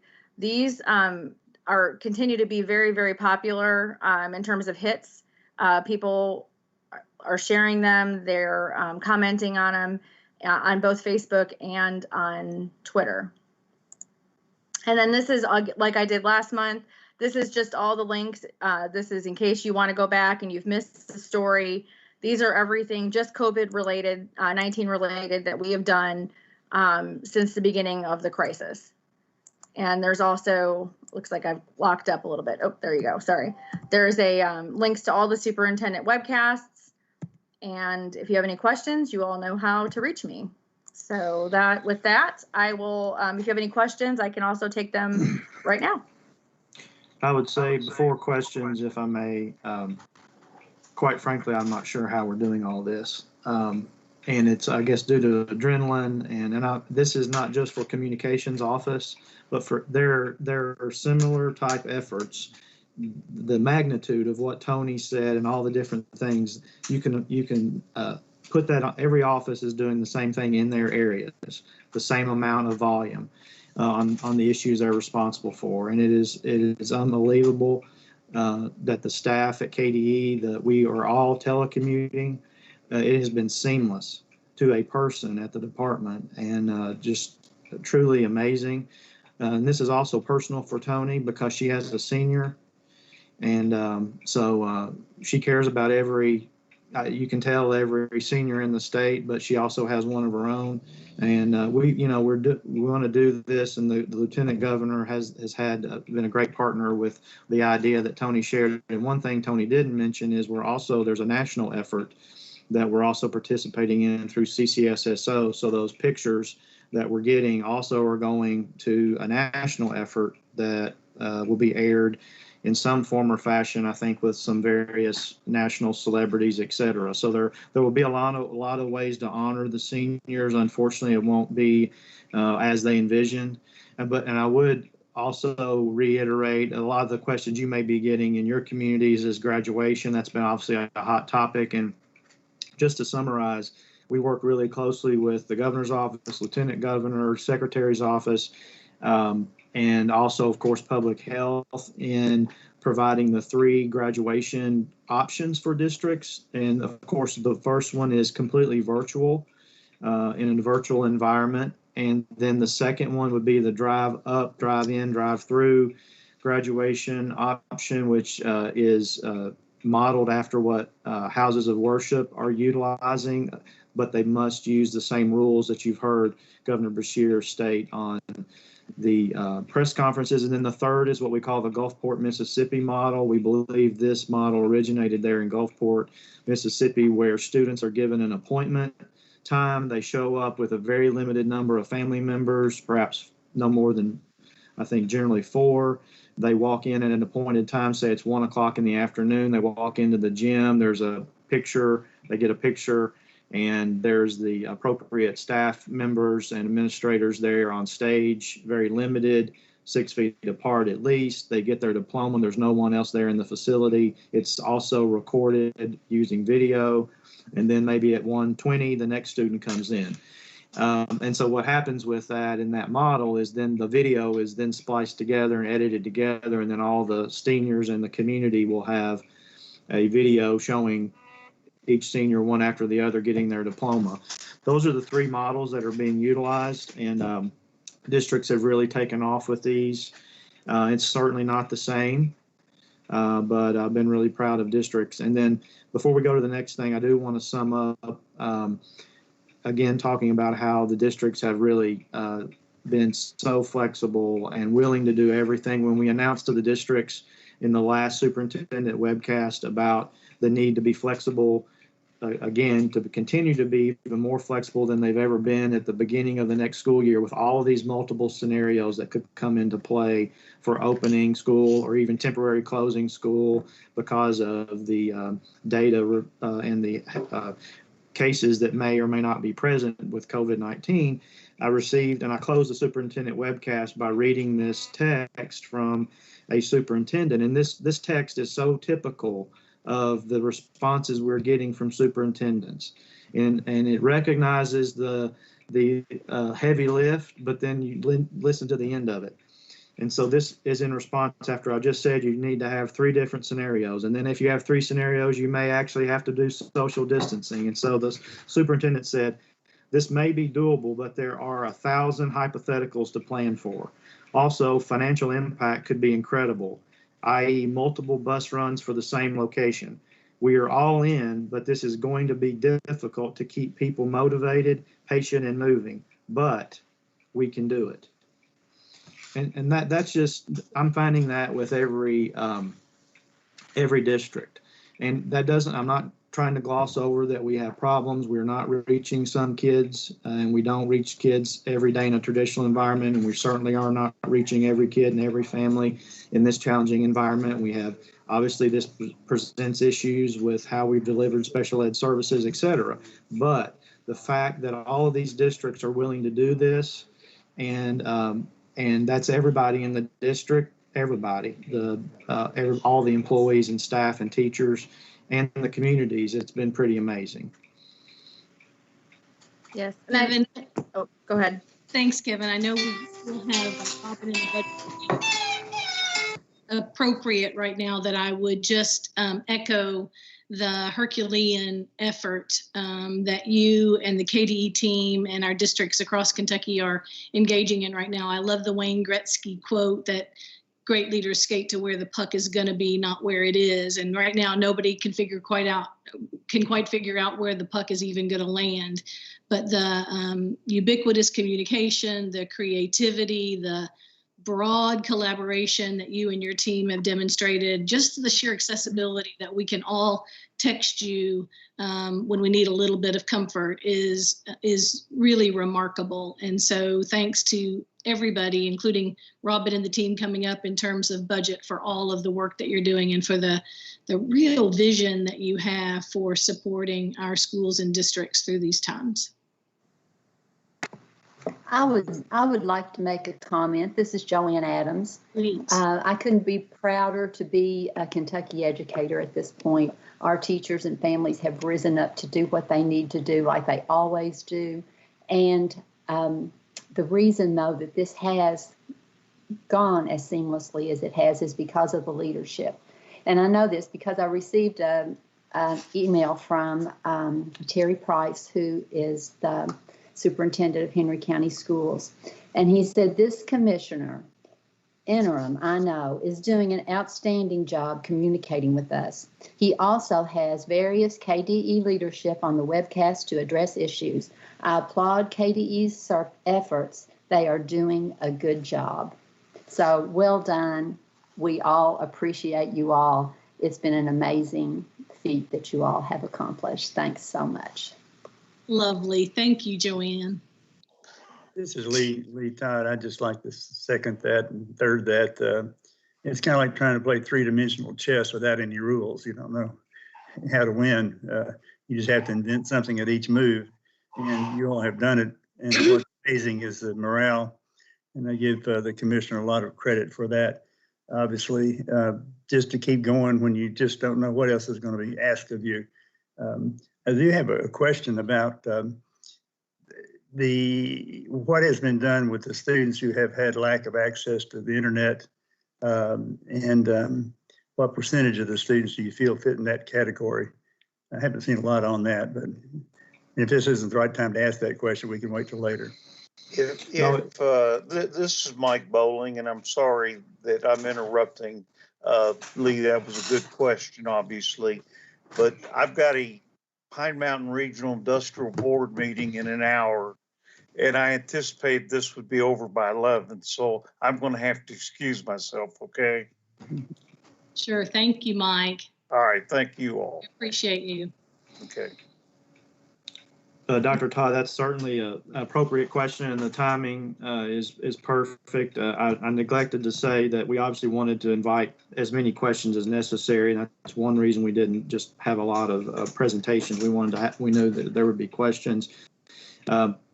Dr. Foster or David Cook, you may want to comment on this. There are various scenarios that districts are using and procedures and plans to reach students that don't have access. Some of those include getting them actual equipment, technology, Chromebooks, and then also partnering with other providers to provide hotspots, et cetera. And then also on the other end of the spectrum, you have the paper packets that have been delivered, and then there are continual contact with students or delivery and receipt of those type of materials. So Kelly, do you want to give a summary? And I'm not sure if we have numbers on that. I can tell you right now that we are averaging around 91 and 92% participation rate in NTI, and that's information that the districts are submitting to KDE. And so what we could, since everyone will be finished by the June board meeting, we will definitely provide an update that will give you final numbers on what that looked like.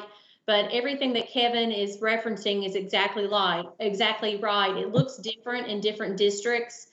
For example, JCPS, Jefferson County Public Schools, they were the last district to join. They had the biggest lift. They had not previously been an NTI district. Their district bought between 20 and 25,000 Chromebooks to help meet the needs of some of their highest risk students. And so, you know, that's quite amazing. We have other districts who, don't have that type of technology, and I've seen things across the state where they're delivering packets when they're delivering meals. We had a webinar about a week ago or so where we had teachers across the state, and it was specifically for Kentucky teachers. And we had teachers from across the state at the elementary, middle, and high school level. Some work in districts that have been non-traditional instruction districts for several years. Some of them were brand new, and it was really amazing to hear their stories. They talked about the challenges that they were facing, but what I found just unbelievable was they have embraced this. And they've embraced it through technology. They have embraced it through phone conversations. They have embraced it through the packet system. And, you know, maybe in the future we could get a couple of those teachers to come and share kind of their stories with you all at a meeting, because I actually text Kevin during that presentation and said, you know, here we all are all just, you know, worn out and covered up with online meetings, and it's very stressful, but to hear them, it was so refreshing, because it reminded me of what, you know, what we're doing this for and what a great job that our Kentucky teachers are doing. So I would say right now we're averaging between 91 and 92% participation rate. It's a wide variety of services, but I definitely will at the at the June board meeting be able to give you some final numbers. Okay. Yeah, I can't imagine how many doctoral theses are going to be written over the years about what worked and what did not work. But I think just the things that you all ran through that you are doing is a tremendous list. I'm not sure people appreciate the invention on the fly that you've had to go through to reach these kids who have not been reachable electronically. And I hope it gives a message to our leaders that it's time to get the internet throughout the whole state. It's just vitally important. Because can you imagine the usefulness it could be to them even in normal times, much less under these abnormal conditions. So thank you very much for all that you're doing. Well, and I think it's worth saying publicly, you know, a huge shout out to David Cook, who's one of the directors in my office, and his small team that he has that has really helped get NTI in every district in the state, and they're providing daily guidance to districts. And then also just the support from the teachers and the principals and the district leadership. I mean, what they have done in a short amount of time is tremendous. And we really appreciate everyone in the local districts embracing this change. Dr. Todd, this is actually David. How are you? All right, thank you. I just wanted to add to that and give a shout out to the other David C. that is probably on this call, David Couch. Right. Who you have shouted out to before, because we couldn't have even done what we've done. And what we've done is amazing with these districts, 172 of them all at once, if we didn't already have about 84% of our kids with access to the internet. So just the fact that we were already positioned that way. And the other thing I would say is districts have really figured out how to create lessons that can be done either digitally or paper-based. They're not two different lessons. They're a lesson that they probably created digitally and then they transferred it to a paper-based. So the kids are doing the same lessons. They're just not being delivered the same way. That's great. I will put it with this question or statement, but have you used the STLP folks in any particular capacity to help?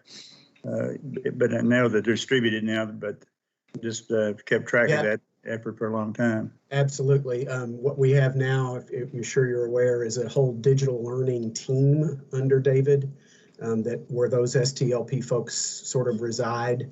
And Marty Park and his staff, another shout out, have been tremendously helpful in providing professional learning to teachers and administrators during this time. And we're going to do more of that. That's obviously what we want folks to use some of their gear funds for, is to do more professional learning for teachers around remote learning. Thank you. This is Allison. I'd like to kind of jump in for a moment, since I am someone here on the board that with their boots still on the ground, and I don't know how I managed to check off so many boxes, but I am a current teacher. I also have a child with a learning disability, and I have a senior. So I have several perspectives I can share. But from the teacher perspective, kind of share the difference I've seen over the couple of months that we've been doing this. In my online platform, the first week or two was a lot of people asking questions, you know, pretty nervous, people that had never done NTI instruction before. wanting to know how to do things, teachers that had not even been in some of this virtual platforms and used those things, and very nervous and doing stuff, and people sharing resources. But within and I'm not kidding, within 3 weeks, that changed. And it was very interesting to watch how the mindset of the teachers and the interactions of the teachers changed so quickly. They went from asking a lot of questions to sharing resources. Hey, I've done this and it worked great. And here's how you do this. And here's this great place where you can do this. And then within another week or so, maybe 4 to 5 weeks into this, it was boots on the ground and people sharing their videos and how they're doing stuff. So just give you a little picture of some of the stuff I've seen and some of the stuff I've done. I have a caseload of about 20 kids myself with various special needs, and trying to meet those needs, but also trying to find platforms that families were comfortable with using. So, in my own district, we do have the packets for those students and families that didn't have the resources to use the technology. Then we went more technology and using a lot more of that stuff. Now we're doing choice boards so that students, and a lot of feedback we got were that students were overwhelmed, that there was a lot of work and parents trying to work full time and teach students their kids at the same time. So we're doing choice boards where kids only have to choose 1 or 2 activities a day. So I think that's been really neat to see. But in my own experience, and I've seen that with many teachers, we've tried to figure out ways that we can connect with those kids. So for instance, if I had a student that I couldn't connect with or I couldn't, find them, I would check in with their gen ed teacher and make sure that they had at least made contact with them. And then if they hadn't, then we refer them to the counselor. And then from there, we go to the youth service center so that they could do a home visit, so that we made sure every child had been connected with in one way or another, because we definitely didn't want to lose connection with those kiddos.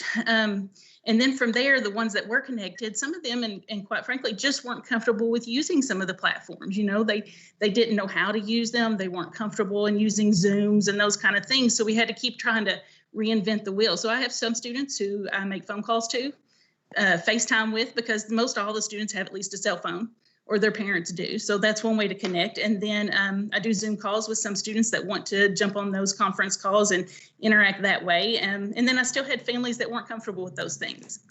But a lot of them I realized were comfortable with social media. So then I developed a Facebook group that's just a closed environment for my students and their parents, because then I got a lot more parents involved because they knew how to use that. So we have to think about not just are we meeting the needs of the students, we have to meet the unique needs of the families as well now. So it's quite challenging, but I love to brag on our teachers, because I have seen an absolute amazing transformation over these just few weeks. And like Kevin said, we didn't give up, and we were determined as teachers in this state to do whatever it took to meet the needs of our kids. That doesn't mean we didn't have hard days. There were days when we'd rely on each other and cry on each other's shoulders and say, how do we get through this? But, when, as Kevin said, they made the announcement that we're going to continue, we just, put on our big girl pants and decided to get at it. And that's what we did. And there's no complaints. There's just, how can we do this and how can we do it better? And if we're in this situation again in the future, we've got a lot under our belt now and we know what we're doing. So I think we just keep moving forward and keep improving. Thank you, Allison. Thank you so much for that and for your voice. If you all haven't seen yesterday's Business Insider, there's a great article about our own Allison and her network league, Kentucky Teachers in the Know. In Facebook is 20,000 plus public educators strong. So we're really excited about that. And just as a reminder, you heard it in Allison's intro, they're doing all this while caring for their own families, their own ill loved ones, and just complete selflessness. And Kelly and David, thank you so much for the update. We look forward to more details in response to Lee's question at the June meeting. And if you could, anything that you can find out and share with us about access for our homeless learners. I know in Jefferson that's 10,000 strong. So if we could, certainly that keeps me up at night. If we could hear more about what you all know or can find out in June about our homeless students across the Commonwealth through the crisis would be really helpful as well. We are still doing well on time. I know we still have a budget update, but if there are other board members that would like to add anything or have questions before we shift to back to Kevin and then on to Robin and her team, I think we could easily take another 5 minutes or so if you would like to chime in. Real quick. Everybody, okay. That's We'll everybody. take 2 minutes. That's okay. I just wanted to kind of go back to the student advisory group that KDE's been working with, and thank you to Tony and Kevin for including me in that. I get asked a lot, what do you miss most about education? And it's the students. And so being able to talk to them and listen to them was a really valuable experience, and it was a welcome one, considering that I miss those opportunities. And you're right; they have great input, they have great insight, and I love that we include their voice in this process. I think that's really important. In regards to the big question mark about where are we going and how are we going to get there, the commissioner and I have had lots of conversations about moving forward in the education world. And the moving hockey puck is a really good analogy. It really is. And I just wanted to let you all know that I've been participating in regional meetings with superintendents across the state to, first of all, let them know that they have our support and we understand we're asking them to do the impossible. And to do it well and to do it safely for our kids. And so, you know, my office and when I say my office, I mean the governor's office and the lieutenant governor's office will continue to support our superintendents and school districts and work with them to provide as much safety and security for our students as we can. That is first and foremost. You know, I think about this as a teacher in my classroom, and how do you space out students 6 feet apart if that's what it still looks like in, you know, a few months. I think about it as an assistant principal of trying to control and monitor activity in the hallway and the lunchroom and common areas like the gym. And, you know, it's like the text message to Kevin said, there are 1,000 different scenarios to try to prepare for. And so I just wanted to make sure that as a board that we keep an open mind and realize that we are crossing into turf that none of us could have ever anticipated. And the best thing that we can do is continue to provide support, be an ear for the folks in your life who are going to be in the trenches, because we have got to make sure that those voices are heard and that the challenges that the folks on the ground are going to face are challenges that we think about and we plan for. You know, again, making sure that that teacher voice and subsequently that student voice as a part of this process is going to be really important. So I know all of you are committed to that. And so we've got to be even more diligent about that moving forward. So thanks. Excellent. Thank you. This is Claire Batt, and I would like to follow up with a question, but first I want to give my thanks to everybody who has just bent over backwards to help our students be successful during this difficult time. But I have had a couple questions come to me about site-based council elections and what the status of those is and what are the plans for going forward during this time. And I know Kevin has some guidance out on that. So Kevin, do you want to take that question from Claire? We do. We have guidance, and then Kelly, I'll have you back me up. Dr. Foster have issued guidance to SBDMs about how to conduct those elections virtually and online. And then Kelly, do you have some additional details? Yes, I'm trying to pull that up, so I'll have it right in front of me. Give me just 1 second. So we sent out to site-based decision-making coordinators in districts last week, and we also sent out the guidance in the Monday email this week to give them something to think about as far as the safe way they could do different type of elections. So what I'll do is I will send this to Jennifer Fraker and actually get it posted in the chat. That way we can, you can have it in front of you. But that guidance has gone out to each district site-based coordinator as well to superintendents. So we have suggested things like Google Forms or SurveyMonkey since they won't be able to do face-to-face voting. And I actually have heard from several schools that have been doing online voting in the last couple of weeks, but I'll get that guidance posted in the chat. Thank you, Kelly, and thank you, Claire. I have a question, Sharon Robinson. Thinking about the seniors and always thinking about our efforts to inspire and support their transition to some formal post-secondary education experience. I'm wondering, I hope Dr. Thompson's still on, how we are engaging with these seniors about their subsequent career and education planning.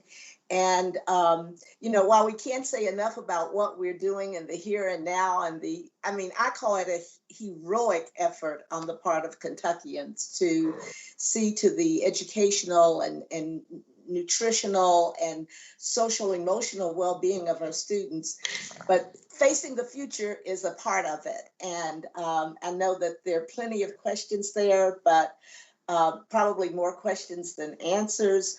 How are we supporting them and encouraging them with that next big ambiguity that they've got to face, that we all will face? Sharon, I'm going to ask Kevin to jump in on this conversation with me too. This is an area that we are extremely concerned about in more ways than one, since Kentucky had another year of declining college going by almost 2 percentage points, which isn't great, at 51.7 now. What we're doing, we're doing it at 3 different levels, actually. Our Gear Up schools, we're doing everything from taking signs to their yard, saying class of 2020. We're doing virtual make your plans for your college career. We're going over their plans, talking with their parents. We're even sending them postcards in the mail.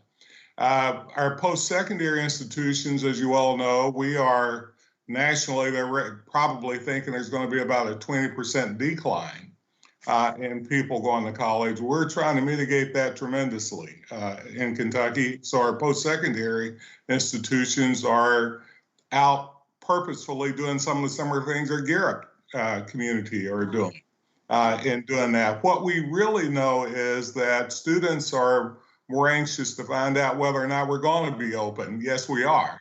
And we've submitted our plans to make sure that we're opening in a safe way. The other thing we're letting people know is that we're going to learn from many students that are concerned about whether or not they can do online and do it properly. And I appreciated the commissioner saying that Kentucky P12 was a little bit ahead of the game nationally.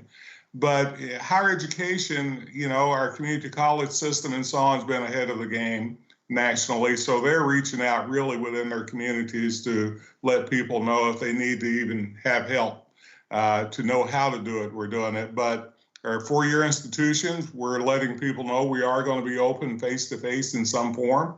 So those students that want a residential experience, we're going to give them that unless something dramatic happens. So what we're doing is at every level possible, even the old way of sending notes and offering ourselves up virtually to those and letting them have a way to contact us, even through my office, but to the institutions themselves. So more than ever, I would say that even with our limited exposure to people face to face, we're being far more proactive and innovative about doing this. Now, I would lie if I didn't say there was a good business reason to do that. But first of all, we're not doing it for that reason alone. We're doing it because we know that many of these students are semi-frightened about that transition. They didn't have their typical end of their senior year experience on a P12 campus, and they may not have a very historical, normal opening freshman year. But what we do know is that we're trying to ensure them that they will have a post-secondary experience that is very helpful and healthy.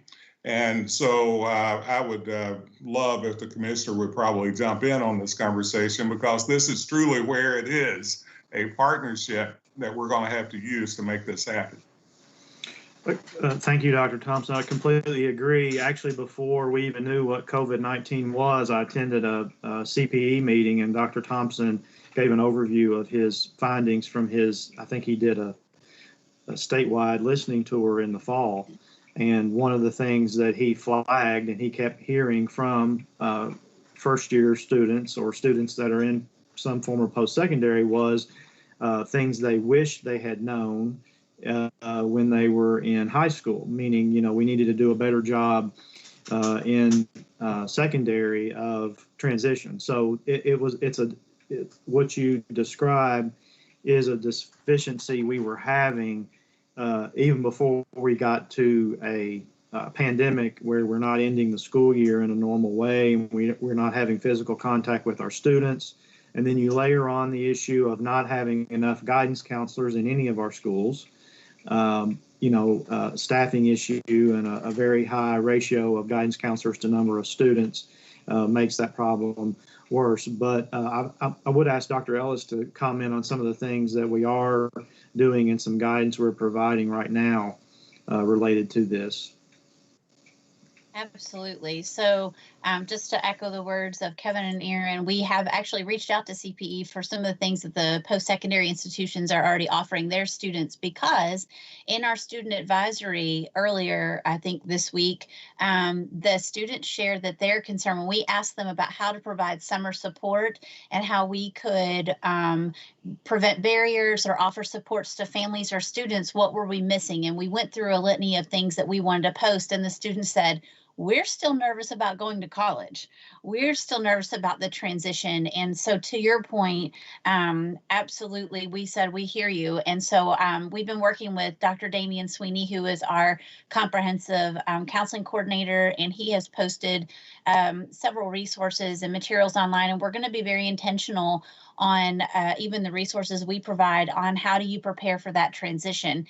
The students had brought up to us their concern about the transition from either fifth grade, even into middle school into high school. And then most of them, as Tony had said earlier, being seniors, they're very nervous about transitioning into post-secondary decisions, whether it's an institution or the workforce or wherever it may be. So we've really appreciated the resources that CPE has shared with us on just what some of the institutions are doing, so we can share that with our seniors and our school staff, because we want it to be a seamless transition for them. They've already had enough disruption in their life, and this is a big milestone on a normal year, whatever normal is. And so I really appreciate you asking that question, because we absolutely want to be in line and we want them to successfully transition. So Dr. Sweeney is on that and providing resources, and we'll be posting those with our summer supports, as well as just how we continue to support our families and our students. And that really goes under the social emotional needs as well. And we have a lot of resources posted on that online, and are making that available and easily to access. But I really appreciate your question. Thank you. Sharon, I'd like to add a little more if I could. I know we're probably out of time, Lou, for this answer, but one of the things that I do want to thank Kevin and Amanda and others, because they have truly did not take what we heard on our year-long listening tour as a negative, but as a way to develop a better methodology of giving our students what they need. I've had a chance now to talk with several superintendents who are doing very similar things that I mentioned that our Gear Up folk were doing.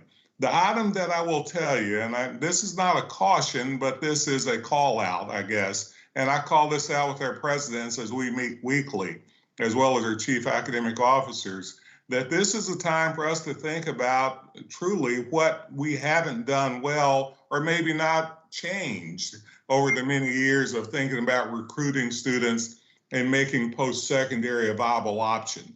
So the idea that we're taking this time also to think innovatively, been forced into this, I think, is a way that we can say, what are some of the things and resources we've used that haven't been very successful?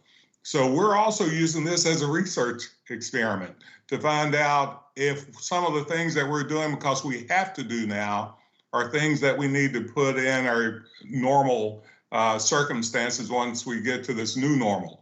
The other item I will say, and my last item on this, is students need to know, and I've talked to a lot of P12 students and post-secondary students a lot of years, but over last year particularly, talking about the value of college and why higher education matters.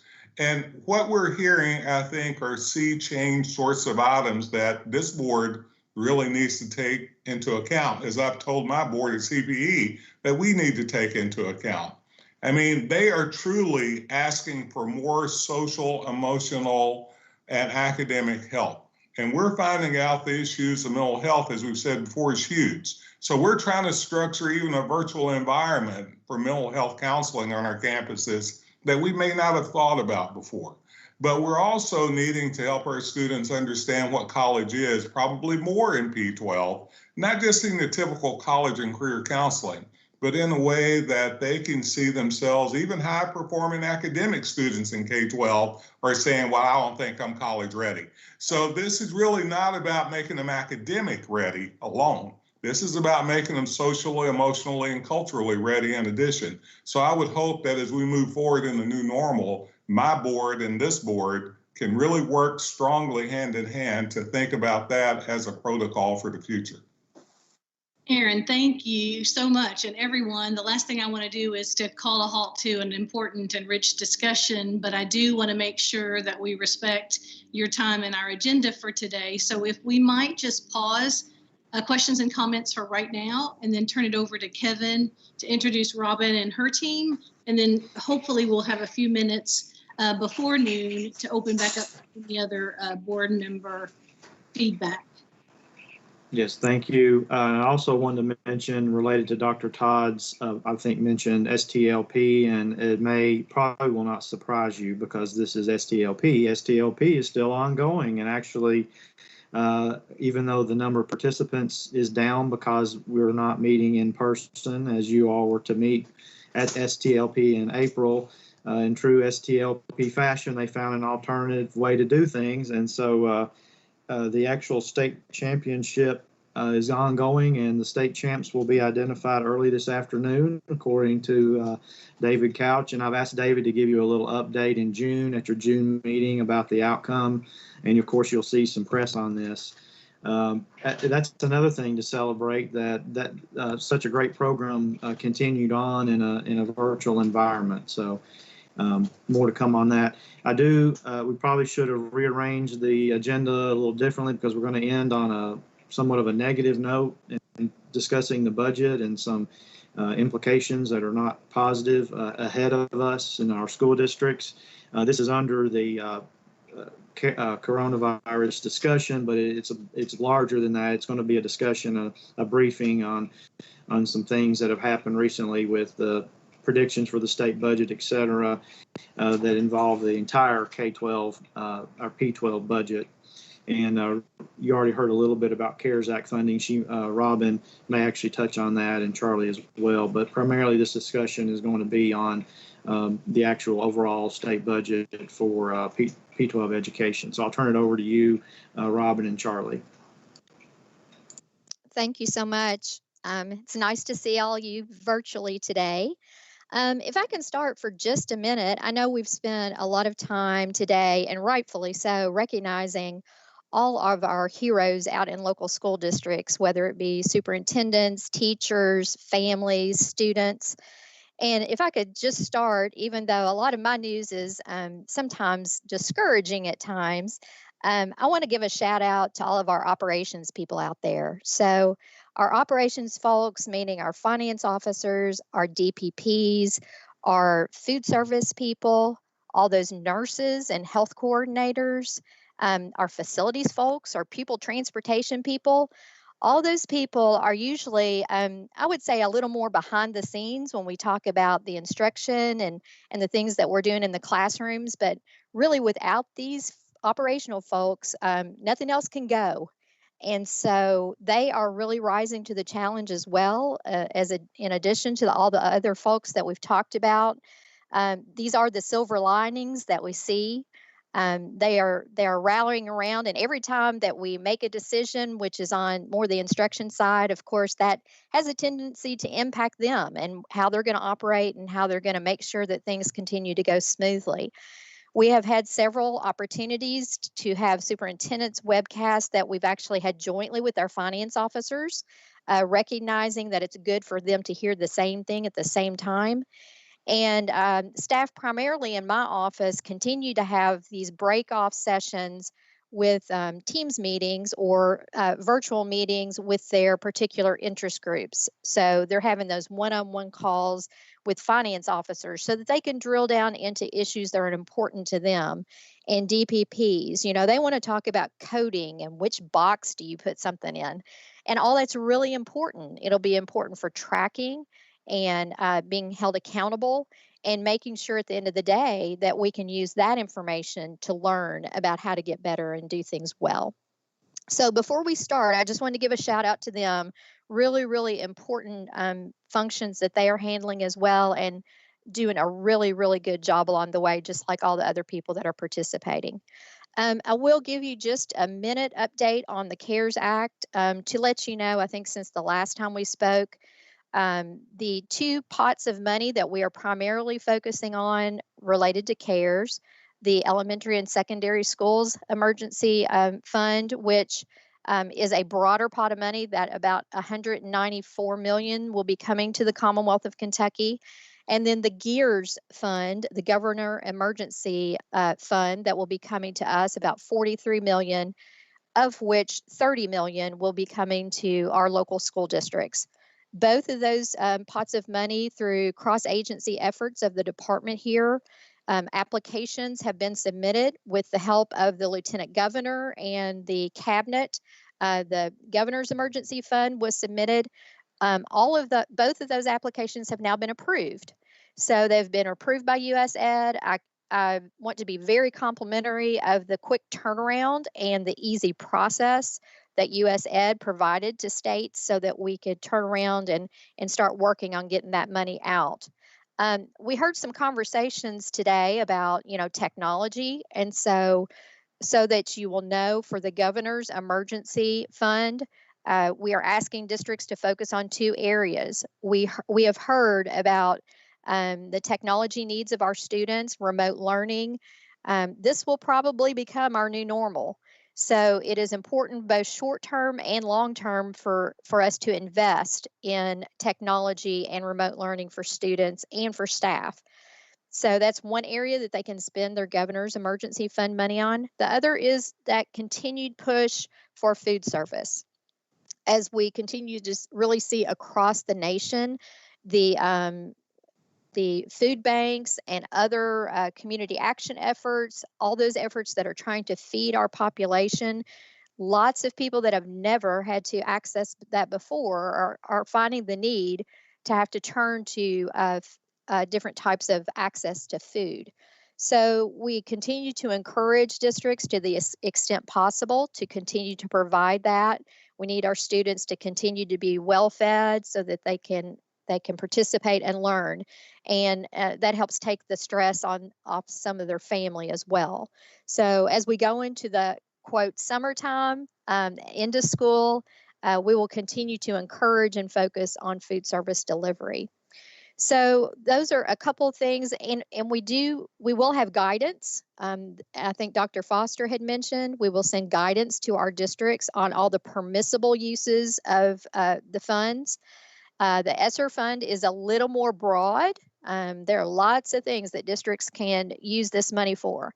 I guess the thing that I would caution is they will have short-term needs, and then there will be long-term needs associated with this. And like all federal funds, at some point it will run out. So we will encourage them not to expend on recurring cost as much as taking care of those one-time things as they roll along. For purposes of really what we wanted to share with you today, and I'm going to invite my budget director, Charlie Harmon, to join me at the virtual table as we talk about the financial forecast, I guess we would say. It is a time of uncertainty, but we have received a little bit of information that is going to impact the KDE budget. And I'd like him to kind of share that with you. That came out last week. And then as we look forward, we're seeing some information that's being shared publicly about the future outlook for the first 6 months of next fiscal year. So Charlie, if I could ask you to come to the virtual table and talk a little bit about what we're seeing from the economic side.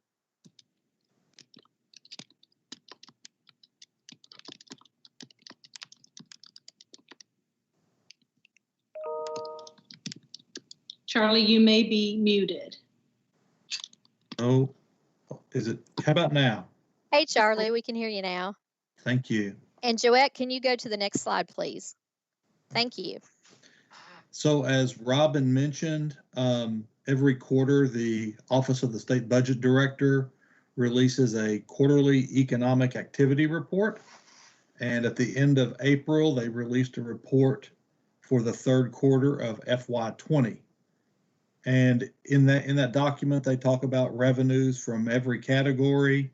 And it kind of, it's a very detailed document. It's probably 35 or 40 pages long. And it kind of says that Kentucky in the first 2.5 quarters of the fiscal year was doing really good.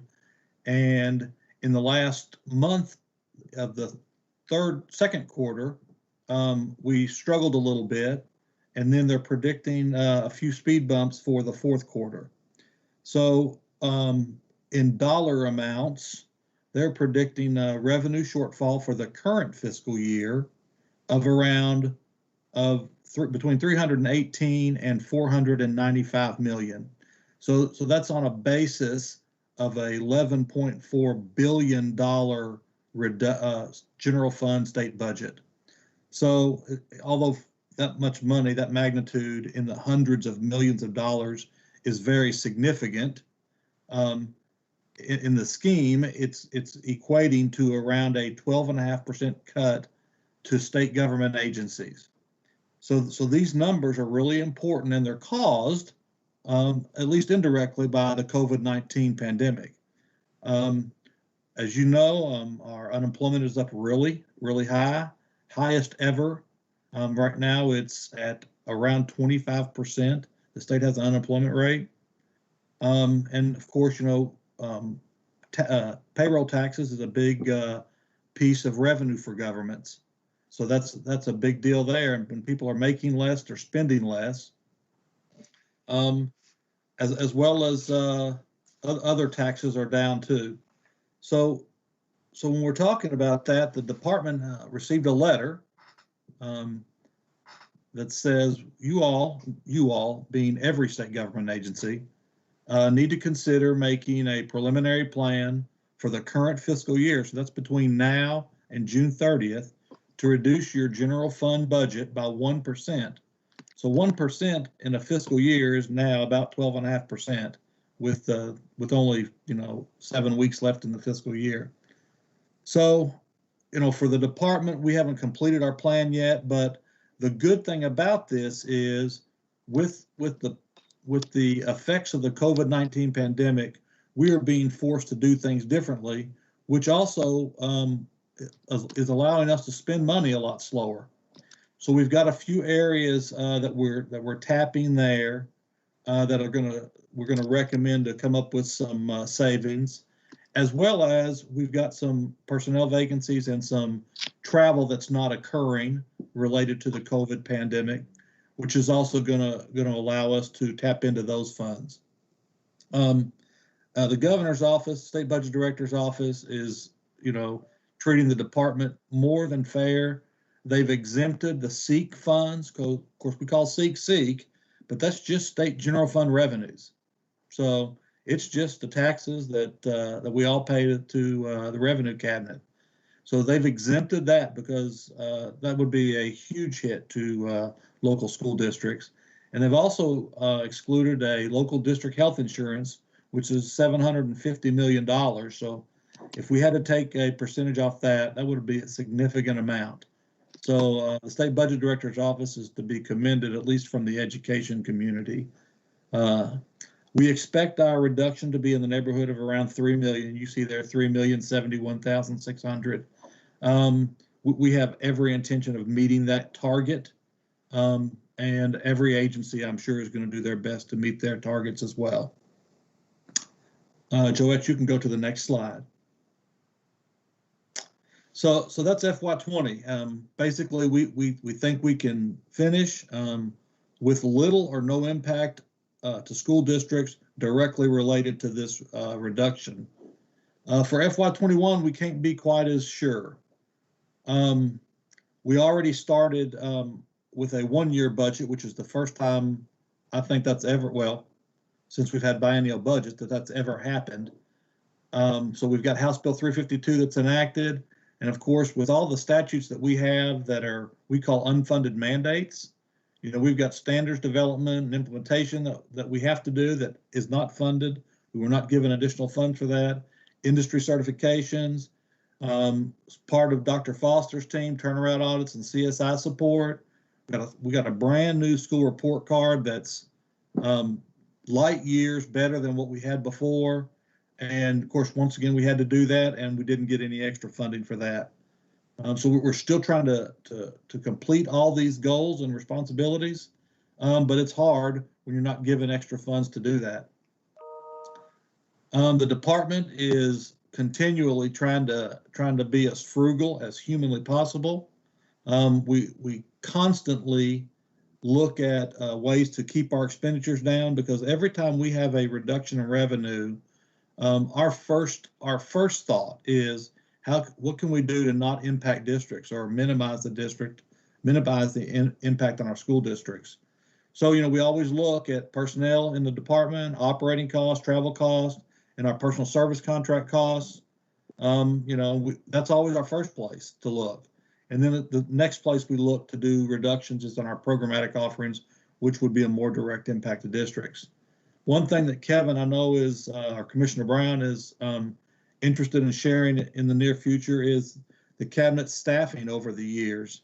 He's asked for I think it's 25-year report to be done on our staffing over the years, which directly impacts the services that we provide to districts. And you'll be interested to see that when it comes out soon. We've also got COVID-19 recession that it's continuing. In that quarterly economic report I spoke of a moment ago, it's planning to go on at least 6 months into fiscal year 21, which fiscal year 21 begins in July. So that means the first 6 months it'll go through December. You know, we're always quick as a country and as a state to respond to recessionary trends, and we're always slower to recover. So as you know, the governor's already doing some easing. So some things are going to open up a little bit to help, but that's going to be a slow and steady, responsible approach, we're hoping. And just to end with the biggest negative is, it wouldn't surprise me a bit as an FY21, there are other budget reductions that are required. It's too late, even with the special session, to come up with additional new funds. So we're just predicting something that is possible to happen, maybe likely, and we want everybody to be prepared, but of course not in a panic stage, because if we're looking at the magnitude of the current reduction, it's definitely not a massive amount as we've done in the past. Robin or Chair Young, if we have questions. Yes, I thank you, Charlie and Robin. We have about 12 more minutes. So board members, if you'd like to start with any questions that you have regarding the budget, and then any other questions that perhaps linger. And then Tony and I are going to lift our spirits back up. She's got some senior photos to share as we end the meeting. We are not going to end on Charles Harmon's forecast.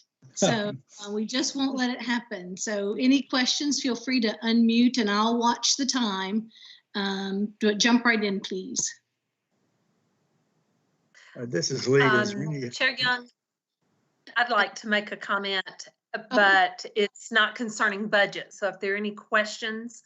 Okay, Patrice, let me cue you up for that then. Lee, was yours a finance question? I was wondering if there's any belief that the federal government's going to do a fourth distribution. I know that Governor Cuomo in New York has said that they haven't given any money to the states to help offset some of the expenses the states are having to endure. I don't know what the prospect of that is, but I haven't heard as much about it. I've heard negative things about it coming from the administration, but don't know what you all know. We are hearing some conversation about it. I think it's still too early to tell. I think lots of states, as we see the magnitude of the impact of revenues decreasing so dramatically from what was anticipated, and it being nationwide, it's not just one state that's going to feel this impact. I think there is a strong push and a strong need for that to help with state efforts. And of course, that would benefit locals as well. So I think we'll just try to be cautiously optimistic, sort of like planning for the worst right now and hoping for the best. But we sincerely hope that there will be some type of additional relief. You know, the money that's being provided right now for our local school districts is really emergency relief. It's not stimulus relief. It's like to get us through this crisis. So, but we see evidence already across the state that there's gonna need to be more than that if we're going to function anywhere remotely on a continuation of services to the general public. Lee, I want to answer. We are putting as much energy as possible, and you know what I mean here, to our legislative officials, simply because, I mean, higher education is really, as you know, I mean, I don't even know how, it's going to be tough. And we don't have anything holding us harmless, in other words. So we are pushing hard, my friend, for that to happen. And that's the direction we think we have to put our efforts into now. I totally agree. Okay. Thank you. Any other budget questions before I open for Patrice? I just wanted to, Lou, if I can make a comment to reinforce what Robin and Charlie said. We always, obviously, and this has been the case with every commissioner I've served under. I can remember when we had to do budget reductions, and I think every commissioner I've served under had to do some type of budget reduction since at least on into probably 2007 and 8 when that started. Always try to go for savings or make up that deficiency through cuts that don't directly impact school districts. But when you start looking at less than 1% that KDE has for administrative purposes out of the total K-12 budget, you don't get very far. We were able to get there in this initial 1% reduction by not affecting school districts for the most part in a big way. But we're down to the bone at the department. When you see the graph, and I've seen an early version of it about staffing levels at the department, you can predict it's a downward slope. There's a few points going up, but they go back down. And the new commissioner is going to inherit a department full of the people that are left, because when you look at the number we used to have to do these functions and these mandates, very talented people. But as an example, and I want to give you, when CARA was created, and the intent behind CARA was that the department would be able to bring in some of the best and brightest throughout the school districts to come to the department, even for a temporary time, and that would be a bump in pay for them, and they could go back or they could stay at the department. Well, that has now flip-flopped. We can no longer attract the best and brightest from school districts in many cases, because that's a pay cut now coming to the department. And that's because we've not been able to keep up with the market salaries that school districts are able to pay for these professionals and others. That's just one small example. So this time we were able to do it without major effects on school districts, but that $3 million will have a major effect on the department's ability, because a lot of that's through vacancy credits. And so those are people that we needed to hire to perform functions. We continue to have funding issues with KSB&D. We have for the last about 10 years, we take from other pots of money at the department to pay the light bill at KSB&D. And that's not sustainable. And so there are issues that we're getting to that are a result of this every just continual cuts, and that we certainly can no longer provide the level of service that we've been able to provide as this moves forward. We're basically running on adrenaline and fumes. And having said that, I also want to send out to my fellow leaders of other state agencies, we have fared better than many other, if not all other state agencies. So that's something to put that in perspective. Thank you. Thank you, Kevin. And Patrice, thanks so much for your patience. Not a problem. The budget is critical, and I understand that. But before we left, I wanted to have the opportunity to jump back into a previous conversation before we stepped into the budget. I too want to say, Commissioner Brown, thank you for your strength and your intelligence, and as much as anything else, your empathy throughout this process. It's been amazing, and we are fortunate to have you in that position at this time and to have your team in place. Everyone is doing a phenomenal job. Thank you, Tony, for the celebrations and yet keeping us informed. It's been amazing to be able to sit in on many of the webcasts and meetings that are taking place. Thank you for keeping us all aware of those. Teachers, food services, individuals, you have risen to a Herculean effort in completing what you need to do. You've risen to the challenge. I've said over and over, you all are building the plane as you fly it, and you've done a phenomenal job. At the same time, I don't want to leave off a very important group of people, our parents. Our parents have stepped in, and they have become an absolute pillar in their child's education more than ever before. So my request at this point in time is, as we step into additional plans for the NTI process, I would love to recommend that our school districts involve our parents in the planning process, because they certainly have a new perspective of what life is like in this NTI process. And I would love to see a broad spectrum of parents involved in this process, not just the ones who have a parent at home who can be supportive, but those working parents, perhaps those parents who have struggled with the internet acquisition that they need for their children. I would love to see those representatives on the NTI process planning as we move forward. So thank you for giving me that opportunity to share that. And thank you for all you're doing.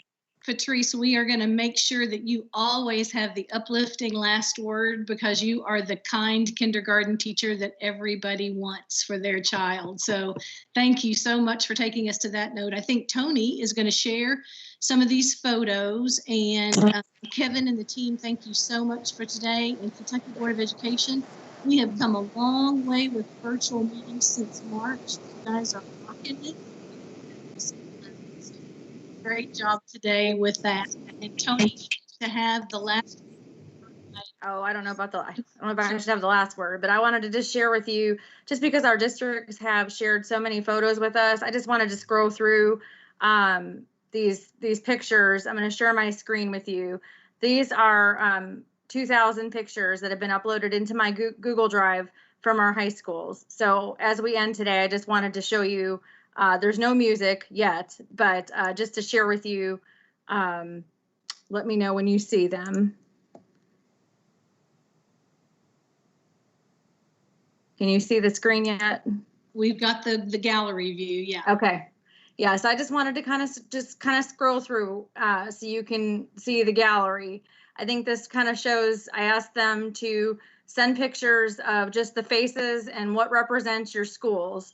And I think this really shows and captures the true spirit of being a senior. You have athletes, you have play productions, you have students in class, you have a couple, this one here I know in particular is from Jefferson County High School, where they've already had kids that have graduated already, and they've been handing out diplomas all year long.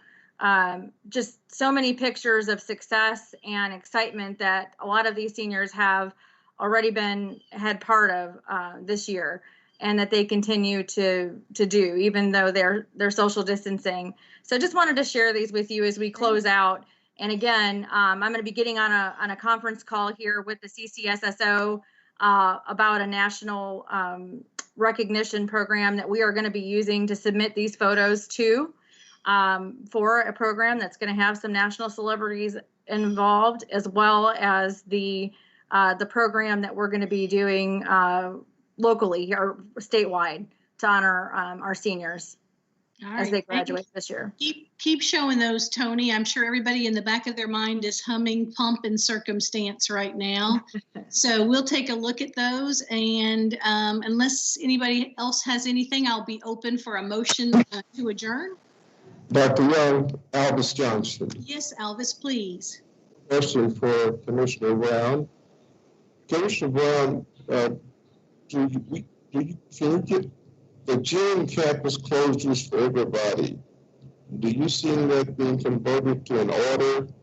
I know there are literally hundreds and thousands of young men, athletes in particular, who are going to prepare for their season. So can you give me some insight into the June campus closure? Is there any timeline that we might give out to our students that they can follow? Yes, I think, and just for the audience, I think you were breaking up a little bit. The question is whether or not, what's the timeline? We've issued a recommendation, and for at least the public schools and districts that their campuses are to be closed for use by students through June 30.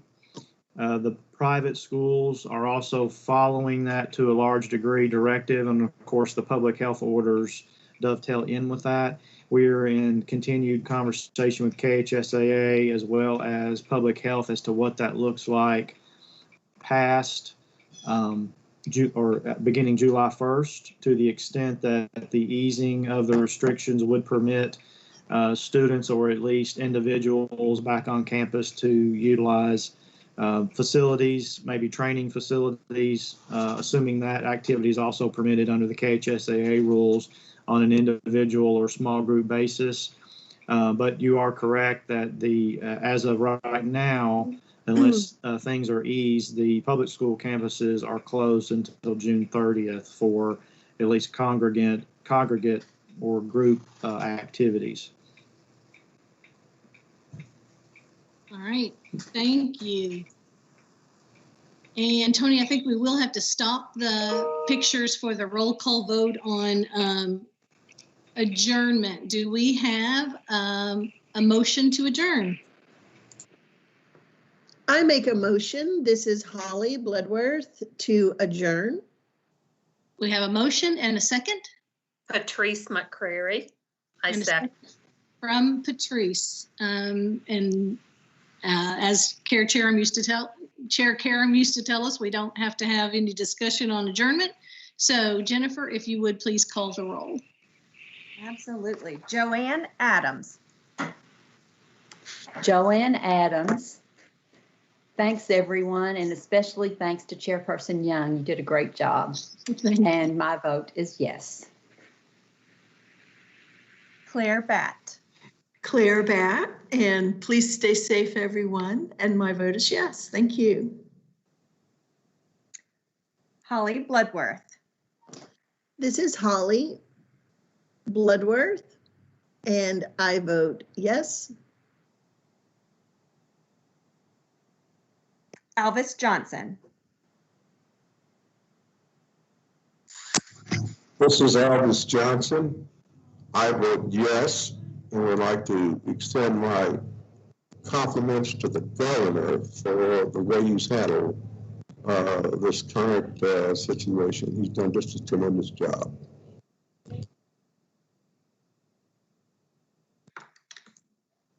Patrice McCrary. Patrice McCrary. Thank you, Chair Young. You did a phenomenal job. And thank you, Jennifer, for keeping us on track. And I say yes. Cody Polly Johnson. This is Cody Polly Johnson. It's good to see everyone, and I vote yes. Sharon Porter Robinson. This is Sharon Robinson. I vote yes. Lee Todd. This is Lee Todd, and I also vote yes. And Lou Young. This is Lou Young, and I vote yes. And thank you, everyone. Thank you.